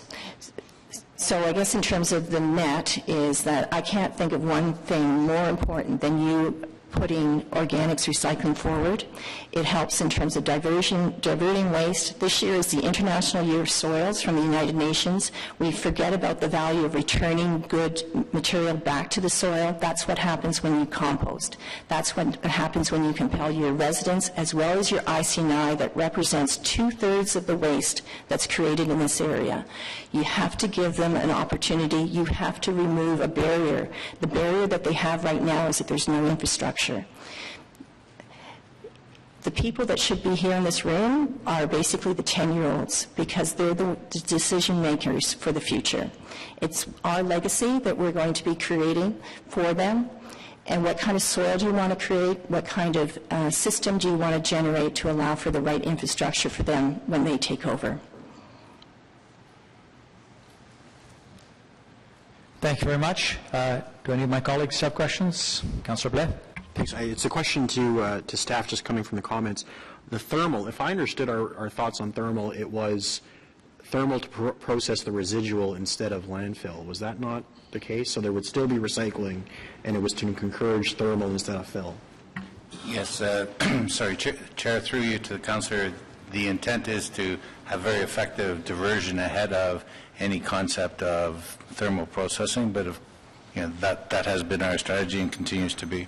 Okay, I appreciate that. Thank you. Are there other questions? No, I did have one also clarifying on that. So while we try to avoid debate between delegations and staff or councillors here, I would like you, if you could elaborate slightly on that. Having heard what you just did, your concern is that compostable material should not be burned going into a process where it's being burned, some form of thermal energy generation. Right. Process. So in terms of, from my perspective, you need to have the best possible infrastructure for organics recycling in place and successfully run. You need to basically take all the aspects of making sure that that's a viable component of your program, and before you consider thermal. And so it's basically similar. If you create a whaling ship, you have to keep feeding it whales. If you create an incinerator, you have to keep feeding the beast. So make sure that everything is ready and in the best possible state before you start considering an alternative such as thermal. And in terms of composting and organics recycling, that gets into all the fantastic opportunities that you have in terms of the green building. There's also another system that's out there now that's just starting to come into Canada called the sustainable sites, because green building or LEED only focuses on the building inwards generally. Sustainable sites takes outwards. So it does get into the City of Ottawa helping in terms of developing markets for compost, purchasing compost, certainly Miller Compost, again, demonstrating their over and above commitment. When they get into something, my experience with them is when they get into something, they do it beyond 100%. And they have come up and helped support a program that we are launching across Canada called the Compost Quality Alliance, which goes over and above testing for government regulations in terms of product quality. So we need to make sure, as you need to work with companies such as Miller Compost and the Compost Council, who you formerly had been the chair of the council, the Regional Municipality of Ottawa, Carleton, and so that we provide a huge depth of resources and strength for the existing diversion programs before we move into alternatives which will basically not take good use of those resources. Thank you very much. Without any further questions then, thank you, Ms. Antler. And we'll next hear from Richard Pomerleau, to be followed by Ron Gordon.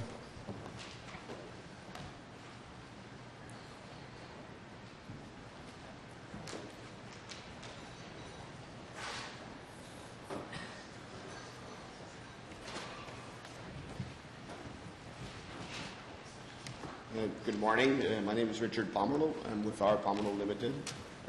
We're dad owned land. Push the button. Oh. Sorry. Sorry. Good morning. My name is Richard Pomerleau from our Pomerleau Limited. And me and my dad owned land on Boundary Road for over 40 years and operated a family business. We're working in the area to promote growth and jobs in the Carlsbad Spring area. And we're working also to develop land and infrastructure to bring extra business and jobs in the area. I think Taggart-Miller project would help to bring action in the area and help develop the infrastructure such as the trickle system and so forth. I think Taggart-Miller project will have a positive impact on the growth in the Carlsbad area. Thank you.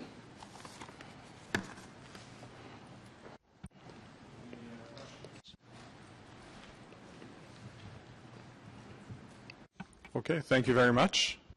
Thank you. And the next is Ron Gordon, followed by Dennis Goulet of Miller Group. Good morning, Mr. Chairman and members of the committee. My name is Ron Gordon. I am the manager of waste operations for York Region. Prior to being with York, I was the director of waste for the city of Scarborough, prior to their amalgamation of the city of Toronto, where I was the director for many years in solid waste collection. So I do feel qualified to speak here today. My current employer, York Region, is comprised of 9 municipalities directly north of Toronto, having a population in excess of 1.1 million people. Your staff report addresses IC&I waste diversion targets. Certainly is an issue that all of us wrestle with in the waste industry. I'm hopeful that my comments here today will assist you in evaluating Miller's qualifications for this project, since we have worked with them for many years. York Region is responsible for processing all blue box material, source-separated organics, and yard waste, as well as the disposal of curbside garbage from the 9 municipalities within the region. I've worked with Miller for 5 years now in my current role. Miller designed, built, and operates our waste management center, now in its 10th year of operation. That facility, which Miller certified as an ISO-certified facility, processes approximately 90,000 tons of blue box material annually, as well as serving as a transfer station for SSON garbage. Diversion from landfill is a very high priority with York Regional Council, and Miller has certainly played a large role in helping us attain that target. In 2013, York Region achieved the highest diversion in the category of large urban municipalities with a rate of 58.5% as measured by WDO. Miller's dedication and commitment has contributed greatly to the ongoing success of our waste management center and certainly our waste management programs in York Region. As part of the operating contract, Miller is responsible for the marketing of all of our blue box material as well as operating. In my opinion, Miller's operating and engineering expertise in the recycling field is second to none. Now that's an easy statement to make, and I'd just like to give you an example of what they have done for us. In April 2014, last year, we recognized the need for a paper cleanup system at our material recovery facility. Miller arranged trips to Quebec and Ohio. Within 2 weeks, we toured facilities in a 3-day period looking for equipment that could assist us. By May, we had submitted an application for funding with CIF, and Miller had completed all of the engineering drawings. The equipment was ordered and built over the summer months. Construction was supervised by Miller and commenced in the late fall. By early December, the system was complete. Conveyors, an elevated platform, a ballistic separator, and an optical sorter were installed and operational entirely within budget.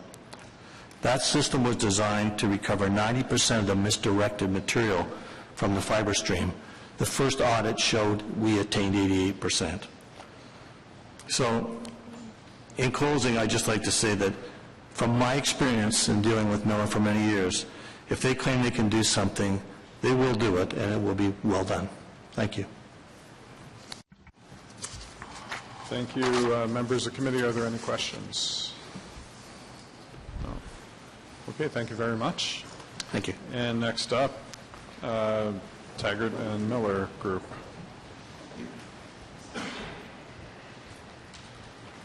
So it's Michelle Taggart, Ian Taggart, and Dennis Goulet.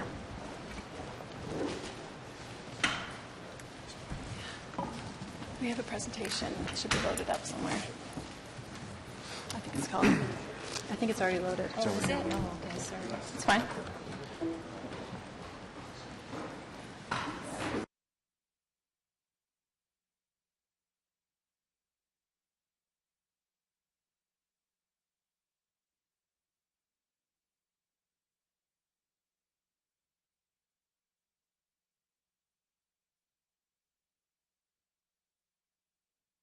Good morning, Mr. Chair and members of Environment Committee. My name is Michelle Taggart. I'm joined by my father, Ian Taggart, and Dennis Goulet, our partner from Miller. I just want to thank staff for all their hard work over the last 3 years. We're in general agreement with the staff comments, and we look forward to working with them to resolve any outstanding issues. And with the permission of the chair and committee, we'd like to give a little bit of context to the staff report. So currently, the City of Ottawa and the Province of Ontario are diverting between 12 and 14% of all their commercial waste. The city has set a target of diverting 60% back in 2009, and even more ambitious targets in 2011, and since then very little has changed. And a big part of that reason is because, as stated in the city's documents, is because there aren't affordable diversion options for businesses to take. All indications are showing that the province is going to be gearing up to introduce new waste diversion legislation that will significantly toughen up diversion and will make companies do a better job of diverting. And what we're trying to do here is get ahead of the curve. As Wayne Gretzky once said, you don't go where the puck is, you go where the puck is going. And that's what we're trying to do with this project. If this project gets approved, Ottawa will be the leader in commercial waste diversion in the province. The hatched area shows our proposed site. We think it's an excellent location for a facility like this. It's got really good access to the 417. It's in an existing heavy industrial park that includes a former auto wrecker. And the site is surrounded, you can see in green, by forests and some croplands, and that's on 3 sides. To the north, across the 417, is a 18 or 27-hole golf course and the NCC's green belt. Good morning. My name is Dennis Goulet. I'm Vice President and General Manager of Miller Waste Systems. I want to emphasize first and foremost that we are a diversion company. We've built more than a dozen processing plants of all sizes and complexities over a 20-year period, including the largest single-stream municipal MRF in Canada and the first in-vessel organics plant in Canada.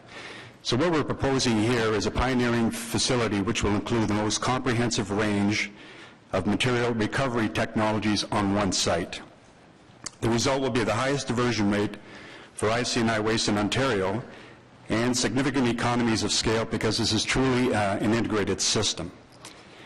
The recycling plants will be built to full scale day one, and these are large structures. So these facilities right here are about the size of 2.5 football fields in size each.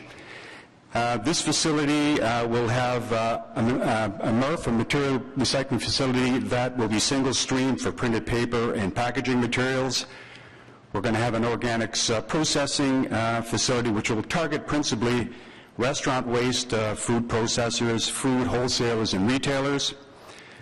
We're going to have a C&D MRF here which will process materials from these types of generators. We'll also have an area where we'll process some lightly contaminated soils, a leaf and yard waste composting area for commercial landscapers and the like. Up here we've got a small quantity generator site. It's a drop-off for small contractors. And we have a landfill for the residual waste after processing, and this cell identified here is what we'd require for the first 5 years. Next slide. So this is a depiction of the organics processing plant. It includes leading-edge technology you won't find anywhere else in Ontario or in Canada, and it's designed specifically for IC&I organics. Organics will be processed in an enclosed system, fully enclosed system. The end products will be a compost, a digestate, which farmers value as a high nitrogen natural fertilizer, and a biogas, which will be injected into a cogeneration plant to produce electricity, which could then be fed into the grid. Next slide.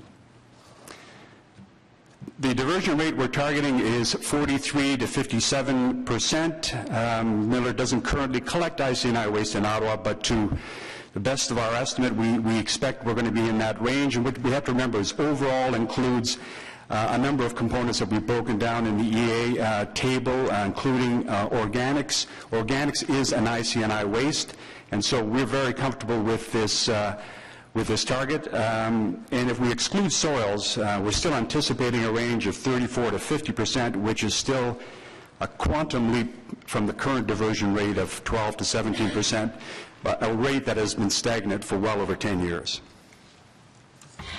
I just wanted to point out a couple of the project benefits. We will be injecting about $400 million into the local economy, including $130 million of upfront capital expenditures.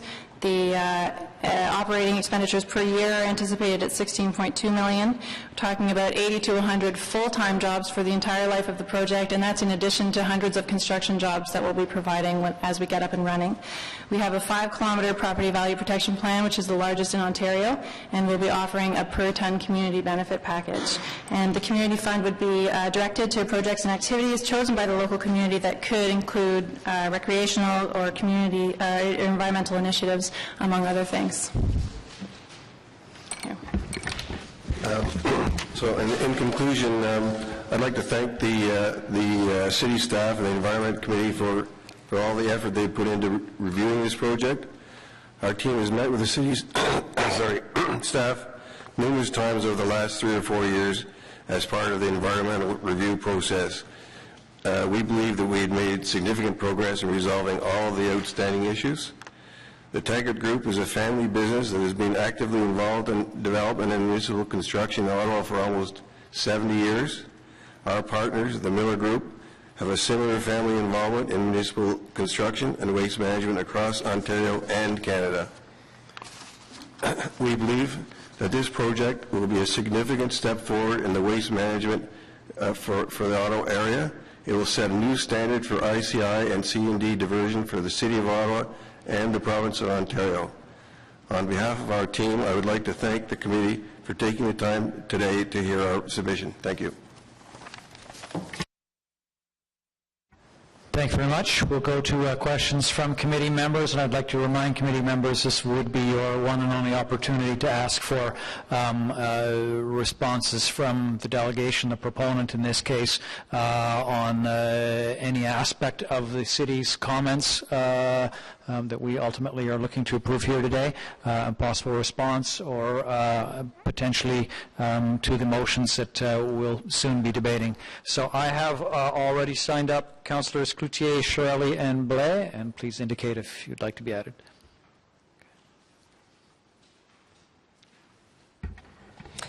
Thank you, Chair. Thank you for the presentation, Ms. Taggart, Mr. Taggart, Mr. Goulet. There's a bit of quite a range in the anticipated diversion rate, 43 to 57%. What are the variables in your business plan that are affecting that? Is it purely economic activity? Is it a price sensitivity? Is it social acceptance? Is it what goes into that pretty significant variance? First of all, as I mentioned earlier, we don't currently collect IC&I waste in Ottawa. We do in many municipalities, and from our experience, there are a number of factors that come into play in terms of the amount of material that becomes available. Demographics, the nature of the industry, if any, in a municipality, the amount of effort that's already been expended, I guess the maturity of recycling in a community. All of these factors can have an impact. For example, we're likely to see a different waste stream and a recycling stream in Ottawa than we would in Sudbury, for example. What we do know is that on very specific waste streams such as C&D, we've done just many waste composition studies across many markets. And we're pretty comfortable in saying that in a typical load of C&D material, you're going to find 35% wood. You're going to find about 30% of what we call fines, which would be could be drywall dust, could be concrete dust. So, and we know we're going to find a small percentage of metal and maybe a small percentage of cardboard. But again, it very much depends on the demographics and the size of the municipality, and also the maturity of the program, because we find, as you would with your Blue Box programs here, that as it becomes more mature, your recovery rate becomes higher. There's more participation as time goes on. So all of these factors come into play. I understand that in the residential, but in the IC&I and construction and demolition, do any of the other communities have legislated or by the municipality legislating the business community to participate in a diversion program?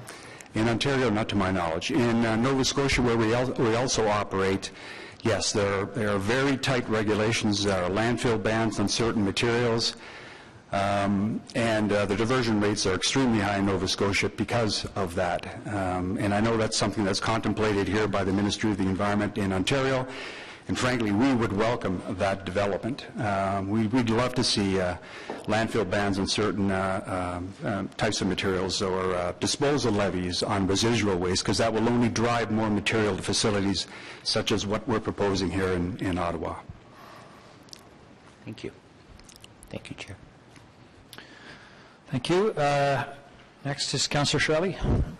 Thank you, Mr. Chair.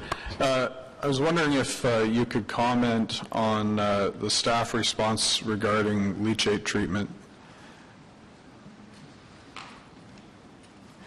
We're in general agreement with the staff report. You've got to remember that when we're talking 6 loads a day, 180,000 liters a year, we're not going to anticipate seeing that for likely 2022 to 2025. So that's still a long way down the road. And, you know, as we get closer to that threshold, we will work with staff to find options that work within the framework of the motion that's been presented. So we see that as a long-term play. Okay, and also what about the estimates of tonnage? Are you in agreement with the staff response on those? Specifically? The overall tonnage. Do you agree with the estimate? In terms of the... No, sorry, not leachate. The overall tonnage of materials coming into the site. Yes, we are. Thank you very much. I'm wondering, as we go through this, if we might bring the lights back up, and possibly if someone could turn off this projector for me, it would do wonders for my vision. I don't believe we have any more. You'll be referencing a slide. Okay. Put a hold on that for a minute. Sorry, we'll be using a slide. Okay. So all right. I'll continue. Thank you. So next on our list is Councillor Blais. Thank you very much, Mr. Chair. Would you mind backing up the presentation to the site plan? Please, Ms. Taggart.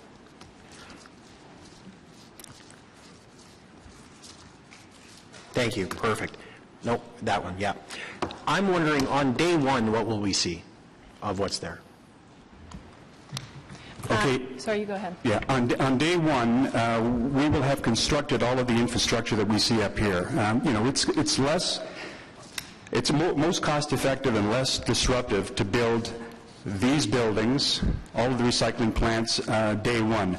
So what we will do in terms of equipment, in terms of manpower, we will phase that in as the volume increases, but we will build this day one. In terms of the landfill, it makes most sense to put all the infrastructure in place as well right from the outset in terms of the roadways, the perimeter liners, the berms, the piping system.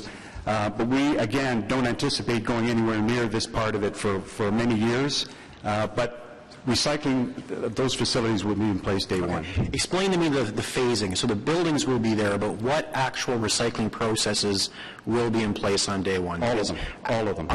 That's for sure, because that has evolved over the last 2 years. Yeah, all of them. And what I mean by phasing in is we will have processing equipment in each one of these facilities, and essentially they come in modules. So, you know, we'll have a module of equipment for 20,000 tons of capacity, and as we start inching towards that, then we're going to add another 20,000 ton module so that we can meet that anticipated need. But we'll start processing all waste streams from day one. Perfect. In terms of the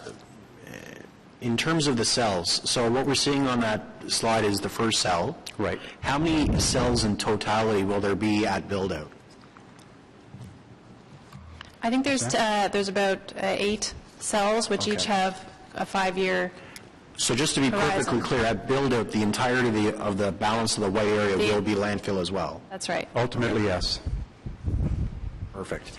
And you were talking about the ramp-up in terms of the leachate. What will be the ramp-up on the tonnage? So if I recall the estimates correctly, the annual tonnage was in the 250, 350,000 ton range. How is that going to ramp up over time?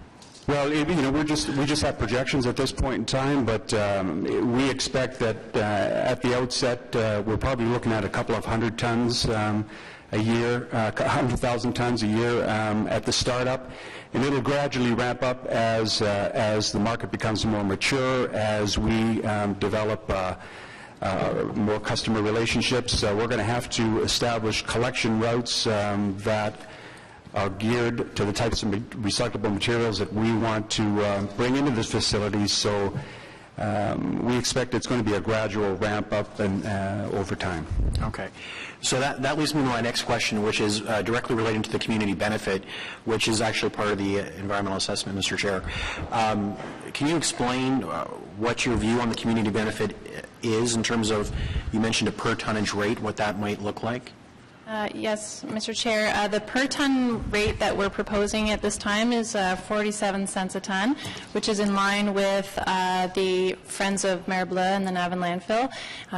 And so basically the way that it's set up, that we're proposing for it to be set up, and we still need to work it through with the community, is that we will offer up that money up front, and the community will set up some kind of a organization that will decide what to do with it, and there's no restrictions on that whatsoever.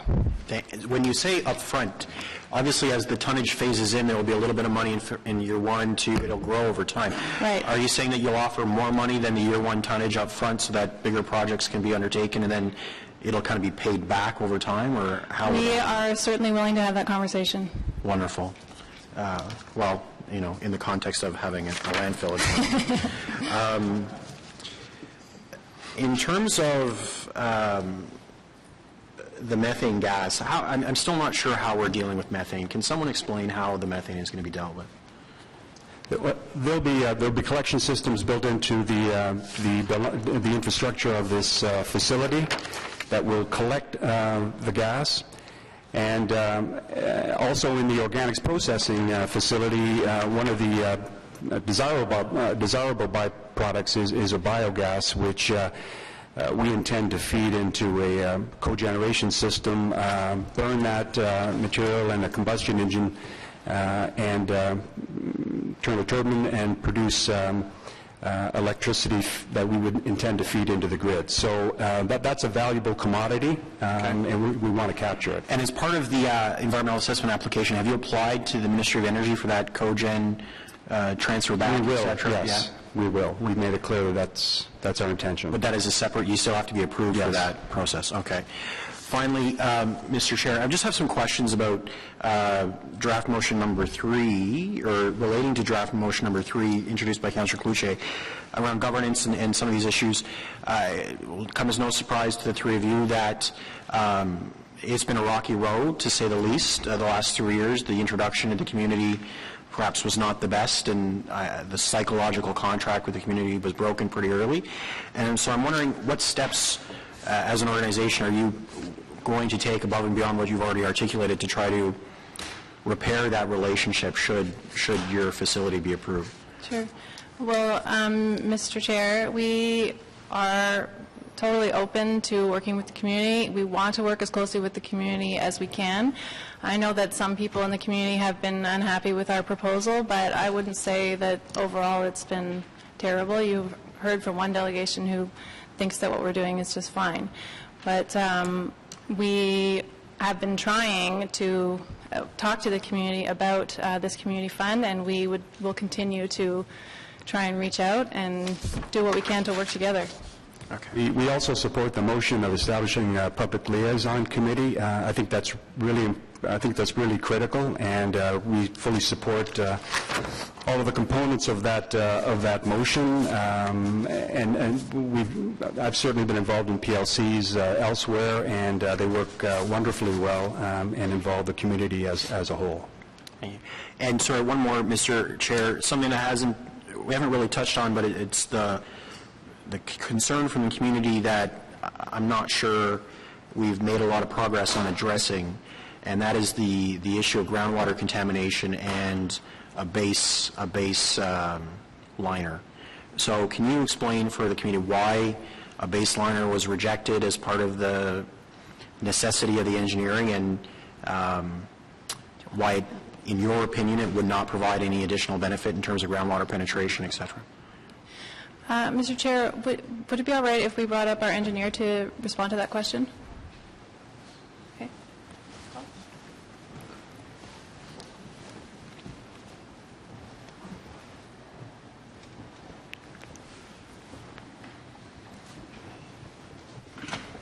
Yes, thank you, Mr. Chair. My name is Paul Smolkin. I'm with Golder Associates. I am a geoenvironmental engineer, and I've been the team lead for the consulting on this EA. When you're looking to site a landfill project, the containment of leachate can be provided in two ways. One way is to have a high degree of natural protection provided by the soil that's underneath it, and the second way is to have engineered liners and leachate collection system to manage the leachate. At this site, and I think it's more desirable to be able to rely on the natural environment or the natural containment than it is to have to rely on the engineered systems. What we have at this site, as has been said previously, we have about a 30-meter thick deposit of silty clay that underlies the landfill, thereby providing a very high degree of natural protection. Kind of if you would call it, it's like having a 30-meter thick clay liner under the site. But when you look at the expected performance of that natural clay to contain leachate, what it indicates to us is that you don't need to add an artificial man-made liner on top of that in order to provide protection for the off-site groundwater. On the sides of the landfill, where we have a surface sand layer on top of that clay, we realize that we have to cut leachate off from being able to get in to that surface sand layer and be able to then escape from the landfill cell. So on that case, we do rely on a liner, which we'll install on the sides. We also have a secondary leachate detection and collection system as backup to that liner on the sides, and then we have an overall leachate collection system within the landfill itself to remove the leachate, to get it to actually to flow away from the outsides towards the middle of the landfill, where it will be pumped out for treatment. So that's the reason that we haven't proposed to put a liner on the bottom of the landfill. So how do you manage the compression on the sides, right? So if you've got a liner on the sides and the clay compresses as those who are opposed the landfill suggest, how do you protect the ground, continue to protect against side groundwater penetration? Sure. So the settlement, the landfill is designed so that it's lowest on the outside and rises to a peak in the middle. So the 6 to 8 meters of settlement that we expect is under the middle of the landfill. On the outside, we expect very little settlement to occur. So on the sides of the landfill where the liner is, we expect there to be very little settlement happen there at all, because there's basically no load on the outside.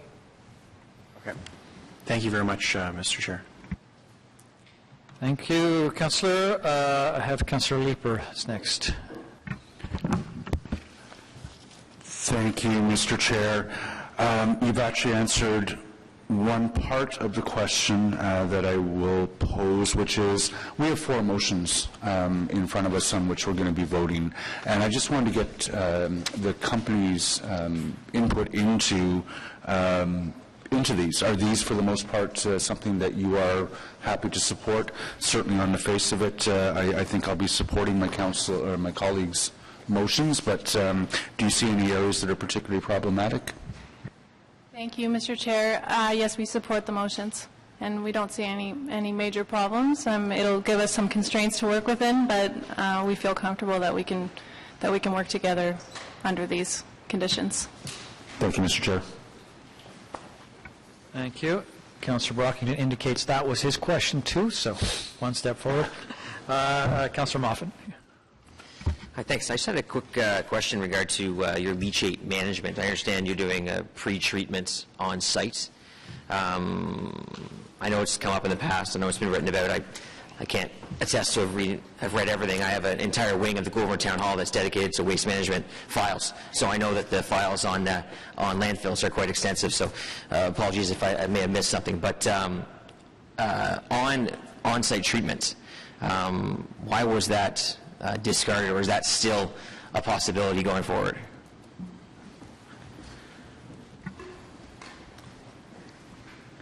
As part of the environmental assessment, we evaluated different alternatives for leachate treatment. We followed the methodology that was set out in the approved terms of reference for the project. We looked at and compared basically pre-treatment on-site for treatment at ROPEC versus on-site treatment and discharge to the natural environment. We used a set of both technical, economic criteria, and based on that, the preferred option is pre-treatment on-site to meet the city requirements to discharge the leachate to ROPEC. All right. No, I only ask because I know that we're at some point going to construct an on-site treatment facility at Trail Road, our own landfill. So that's why I was just curious as to why you decided one. Because there's no question that what we do now at Trail Road meets standards. But I know we've made a decision, council made a decision last term to go above and beyond that. So I was just curious as to what your thoughts were, and then what if you were set on that conclusion. Also on the motions, of course, I think that they're easy to support. The good thing, well, good and bad, we passed similar motions, of course, on the CARP sites. Unfortunately, the MOE ignored them. The good news for anyone involved with that one is that we were able to have another opportunity later through zoning to reapply those conditions. So I appreciate to hear that you're supportive of those, so that in the case that they are somewhat ignored by the MOE, that we can revisit those with your company. So thank you. Councillor Kakish, got questions? Thanks, Chair. Just a quick question. I see the landfill will operate for approximately 30 years, so I'm just wondering, beyond that, what sort of happens in the operation of the rest of the facility? I know that's long-term planning, but what are the future plans after it reaches capacity for the rest of the site? In terms of the recycling facilities? Correct. Well, these, we expect these things to be long-living. We've operated some of these for well over 20 years, so we fully expect to keep operating these facilities. So you reach capacity of the landfill, you won't stop recycling, will continue to operate that facility? These are still valuable facilities as far as we're concerned. They're economically viable. Okay, thanks, Chair. So no real estate flips in waste management facilities. Glad to hear that. If my colleagues have no further questions to the delegation, then I thank you for presenting. And our plan then is to move to any additional questions to staff. Then we would debate the motions in order, followed by the main motion.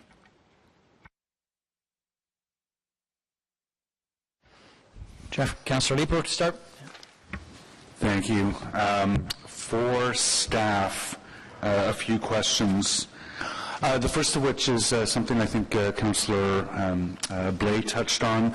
The mention of methane in the draft comments was dropped when we went to the final. We've heard their plans for the cogeneration. Was the focus on methane dropped from the final because they've addressed it in the EA? Chair, through you to the Council, there is still a concern and a request that they continue to monitor methane as part of just a long-term ongoing requirement. Is that something that we should be then putting into our comments to the ministry? They are in our comments. Okay. Sorry if I've missed that clearly. The questions around natural environment in the draft were also fairly extensive, addressing bird and fish habitat. That's been significantly shortened in the final comments. Unless I'm missing something in the process here, perhaps some clarifications in order. Yeah, perhaps if I could, if I understand the document that you're referring to as the preliminary one is document number 1. Is that, do I understand you correctly? I'm looking at the February 2015 document, document 3. No, draft staff comments. Those are our final comments. They're listed as draft. Yes, sorry, to explain.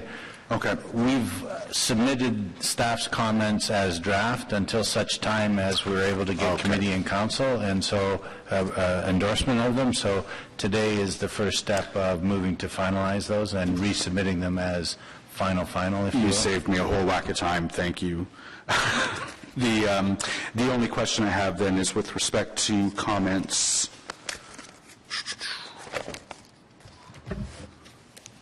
No, you know what? Sorry, I'm good, Mr. Chair. Thanks. Thank you. Councillor Brockington. Thank you, Mr. Chair. Just to start off with a process question, because I just need to wrap my head around what happens next. So my understanding is the staff comments, once ratified by council, will be submitted to the ministry, and that the ministry will take some time to analyze those comments. And then what happens after that? Is there, well, I won't speculate because I don't know. So what happens next? Chair, through you to the councillor, the minister contemplates all of the input. There are discussions ongoing around trying to resolve any unresolved concerns. And then eventually the minister makes a decision being either to approve the proposal as it has been submitted, or approve with conditions, or to refuse that approval. So those are the three outcomes that the minister may make.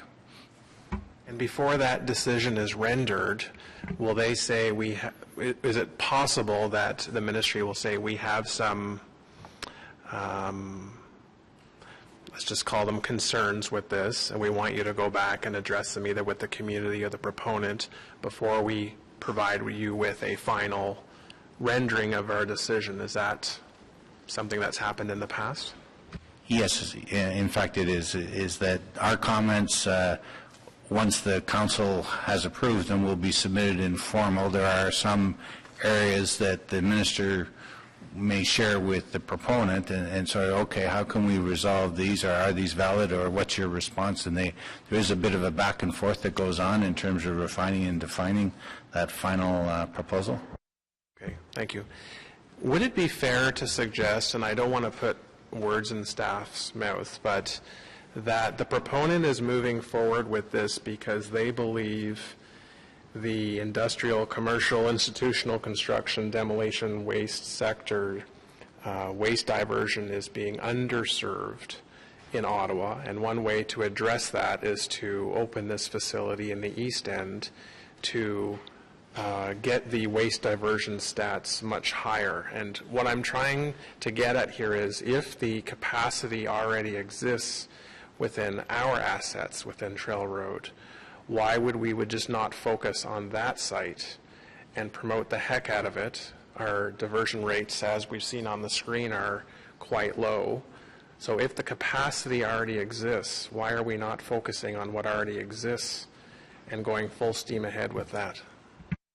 Chair, through you to the councillor, the Trail Road facility, there's a couple of things we have to go back and sort of confirm. One is that the city's mandate and service delivery requirement is around residential waste and not the IC&I sector.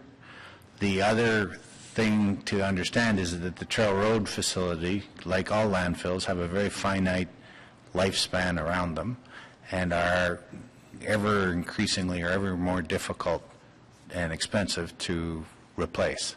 And so in the phase one of the city's waste plan, one of the policy decisions was to preserve the capacity at Trail Road for residential waste for as long as possible.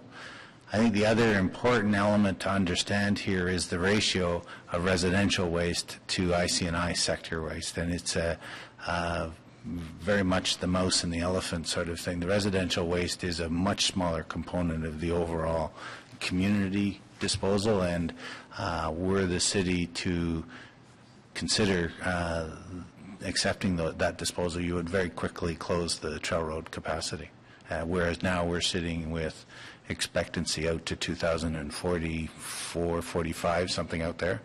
That lifespan would go very quickly to the point where we'd have to start looking for a landfill.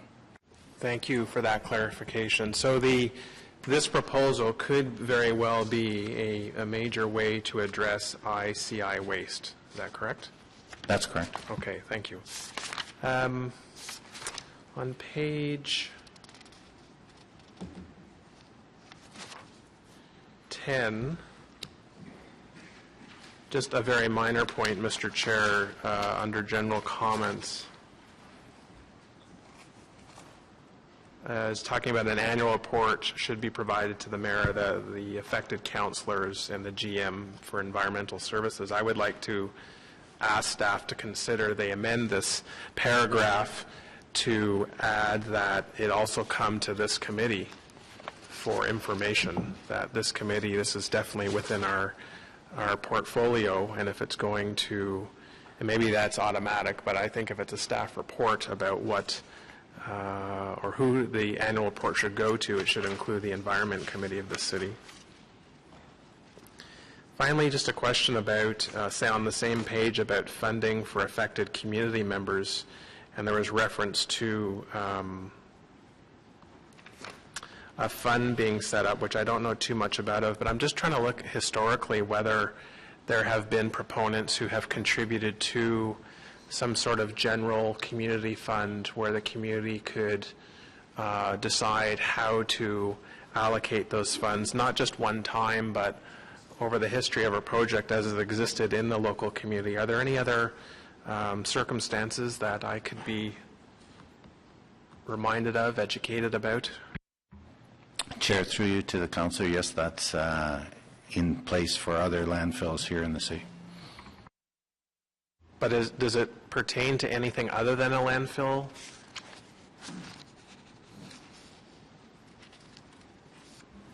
Not that I'm aware of. I think it's we have those in place for landfills.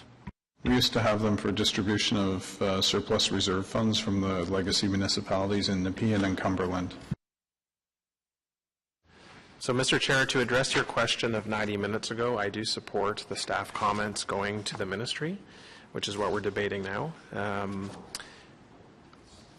Assuming, let's just hypothetically say the ministry endorses this proposal, what happens, what's the process at the city then?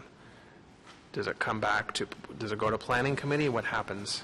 Essentially, the environmental assessment aspect would come to a close. It then is, for all intents and purposes, an approved project. There are some planning issues that would have to be further, to be considered by city at planning committee, and there are environmental details and approvals that must be obtained by the proponent through discussion with the Ministry of Environment, through submission of documents and details. Thank you. Councillor Cloutier, and then any others, please indicate. Thank you. Merci, Monsieur le Président. Mr. Weir, could you reassure us about the process for the leachates in terms of sending, I think, 6 trucks per day of leachates to ROPEC, the capacity and the outline of any agreement, not money, but will Taggart Miller be able to reach an agreement with the city to let their have the leachates treated at ROPEC? Chair, through you to the councillor, yes, I believe that they will be able to. They are committing, all agreements are subject to the level of detail, and we have some concerns that we would have to work out in terms of the constituents and the parameters of the material coming from a quality perspective. But from the commitments that are made within the environmental assessment, we are comfortable that the Picard Environmental Centre has the treatment capacity to be able to properly receive and treat these leachate quantities, but we just don't have the logistical capacity to be able to receive them, and so we have established this interim limit, if you will, as the capacity that we feel that we would be able to receive at the site without disadvantaging other facilities, and we would be able to properly treat that material. Just as a matter of background, we are also receiving at the Picard Centre wastes from Trail Road, of course, Waste Management, the West Carleton facility, and the Navan landfill. Approximately how many truckloads per day from receiving now of leachates? For the other, for the Navan and the West Carleton landfill, they're pumping stations. They're directly connected into the city's wastewater collection system, and it's only the Trail Road facility that at this time is trucking wastes. They aren't as we speak, but they will pick up again. What is the leachates? The leachates from the IC&I aspect, the leachates that are produced by that waste are simply being lost? So, you know, what will happen is that leachate collection systems will exist within these landfills, and they will collect the leachate as it's produced and then pump it to a treatment site or a pre-treatment site on their site, to the point where they will treat it down to the level where it can be properly treated by the city's wastewater treatment facility, and then at that point it's then hauled off site. As a requirement, I am sure there will be groundwater monitoring requirements imposed by the Ministry of the Environment and Energy, Ministry of the Environment and Climate Change around the perimeter to make sure that all leachates are effectively collected and there isn't loss. Thank you. One last question. Page 6 of the report referred to leaf and yard waste composting if there is enough material available. What are the variables that will impact that? Is it, we know where residential yard and leaf waste goes now. What? Yeah, it is really a business line that the proponent must really address, but I would expect what they're looking at or anticipating is landscaping, that sort of commercial activity that may be in the East End or something. I think that's where they want to better understand what the business line is and what the demands would be, and so that's why their committal is somewhat conditional, if you would. Thank you, Chair. Thank you. Councillor Kakish. Thank you, Chair. Through these motions, I think, you know, Councillor Blaze worked closely with staff and the community to make sure that we address a few of various concerns, whether it comes to the governance through the public liaison group or the transportation issues or diversion rates. So we have some assurances from the applicant. My question to staff, and based on your professionalism and your experience, are there any other issues that we should be concerned about that have not been brought forward that want to ensure that we have all our angles covered? And in your opinion, are we doing that today? Is there anything else that's missing that we should be looking at? No, I'm comfortable that we have addressed to the extent that we can. There are our comments, and there are all of the other respondents that are being received by the ministry, and then the ministry will have that overall approval site. So I think our comments are very valid and bring the city's perspective, if you will, to the issue, and the ministry will now has the task of weighing all of the input and deciding how best to proceed. Great, thanks, because I think, you know, this does provide the MOE with a good comprehensive package of the expectations that we have moving forward. Thanks, Chair. Okay. I have no others on the list to ask questions of staff at the moment, though I might ask you to stay there through the remainder here in case we want to call on you. We now need to go through 1 through 4, the 4 motions in front of us. I have heard a lot of clarification questions, even support as we went through, but this would be your last opportunity. If we could do them in order then. Motion number 1, I guess, Councillor Kakish, you were the mover of these motions. If you could simply get those on our own screens here and remind us of the actual therefore be it resolved sections. Therefore be it resolved that Council requests the Ontario Ministry of the Environment and Climate Change to restrict the proposed service area for the CRRC to the municipal boundary of the City of Ottawa and that of the United Counties of Prescott, Russell, and the United Counties of Stormont, Glengarry, provided that loads containing mainly recyclable materials be received from the broader secondary service area described in the CRRC environmental assessment. 2, contaminated soils brought to the site should also be restricted to those generated within the same territorial limits of the proposed service area. On that motion? Carried.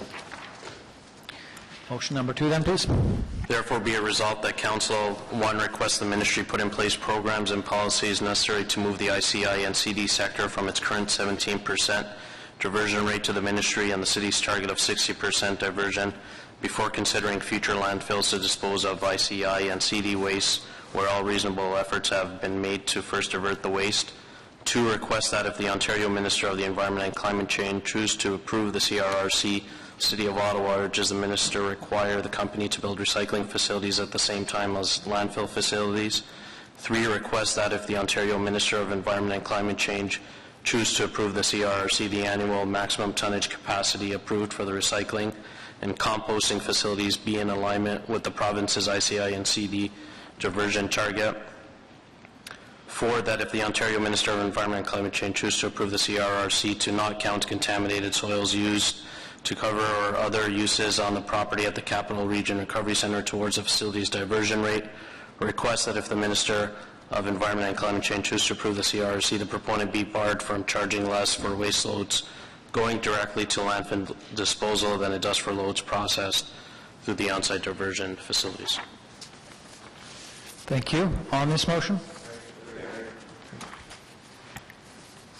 Motion number 3 then, please. Councillor Cloutier. Merci, Monsieur le Président. Motion number 3. This is one with a very large action section, isn't it, around the process for this group. So perhaps if we could just take this as a whole. We've all seen it now. So. Be it resolved that Taggart Miller initiate a public liaison committee. That is the substance of the motion. There are 12 other points that deal with the number of meetings per year, reporting, number of members. Thank you very much. On this motion? Carried. And finally, motion number 4. Motion number 4, Mr. President. I apologize, Chair. Request that should the Ontario Minister of the Environment and Climate Change approve the proposed CRRC, the daily maximum volume of leachates allowed to be trucked to ROPEC from this site be limited to 180,000 litres, equivalent to 6 trucks per day, 5 days per week, pending either A, the determination of alternate means to convey additional leachates to ROPEC, or B, identification of alternate means of final treatment consistent with environmental assessment of the CRRC, and C, subject to the terms and conditions of a suitable agreement between the city and the site operator of the CRRC, and number 2, direct staff to engage in discussion with the proponent to assist in the process contemplated by item 1 above. Thank you. On this motion? On the main motion then? As amended, yes, thank you. On the main motion as amended, carried.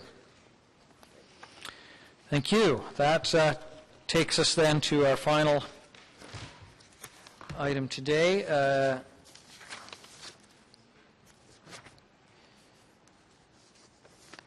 Which is, information previously distributed, that is received, and we have an inquiry from Councillor Leeper, I believe it was. Sir.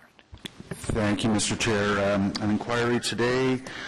Will staff please provide an overview of the circumstances that led to and timeline associated with the sewer lining issues on Scott and Carruthers Streets in February 2015, including a view forward with respect to preventing such issues in future? Please include information associated with engineering, health, and stakeholder communications, working as required with the ward councillor. Thank you, Mr. Chair. Seeing, unless there are other inquiries at this point, other business, adjournment. With your agreement, this meeting is adjourned.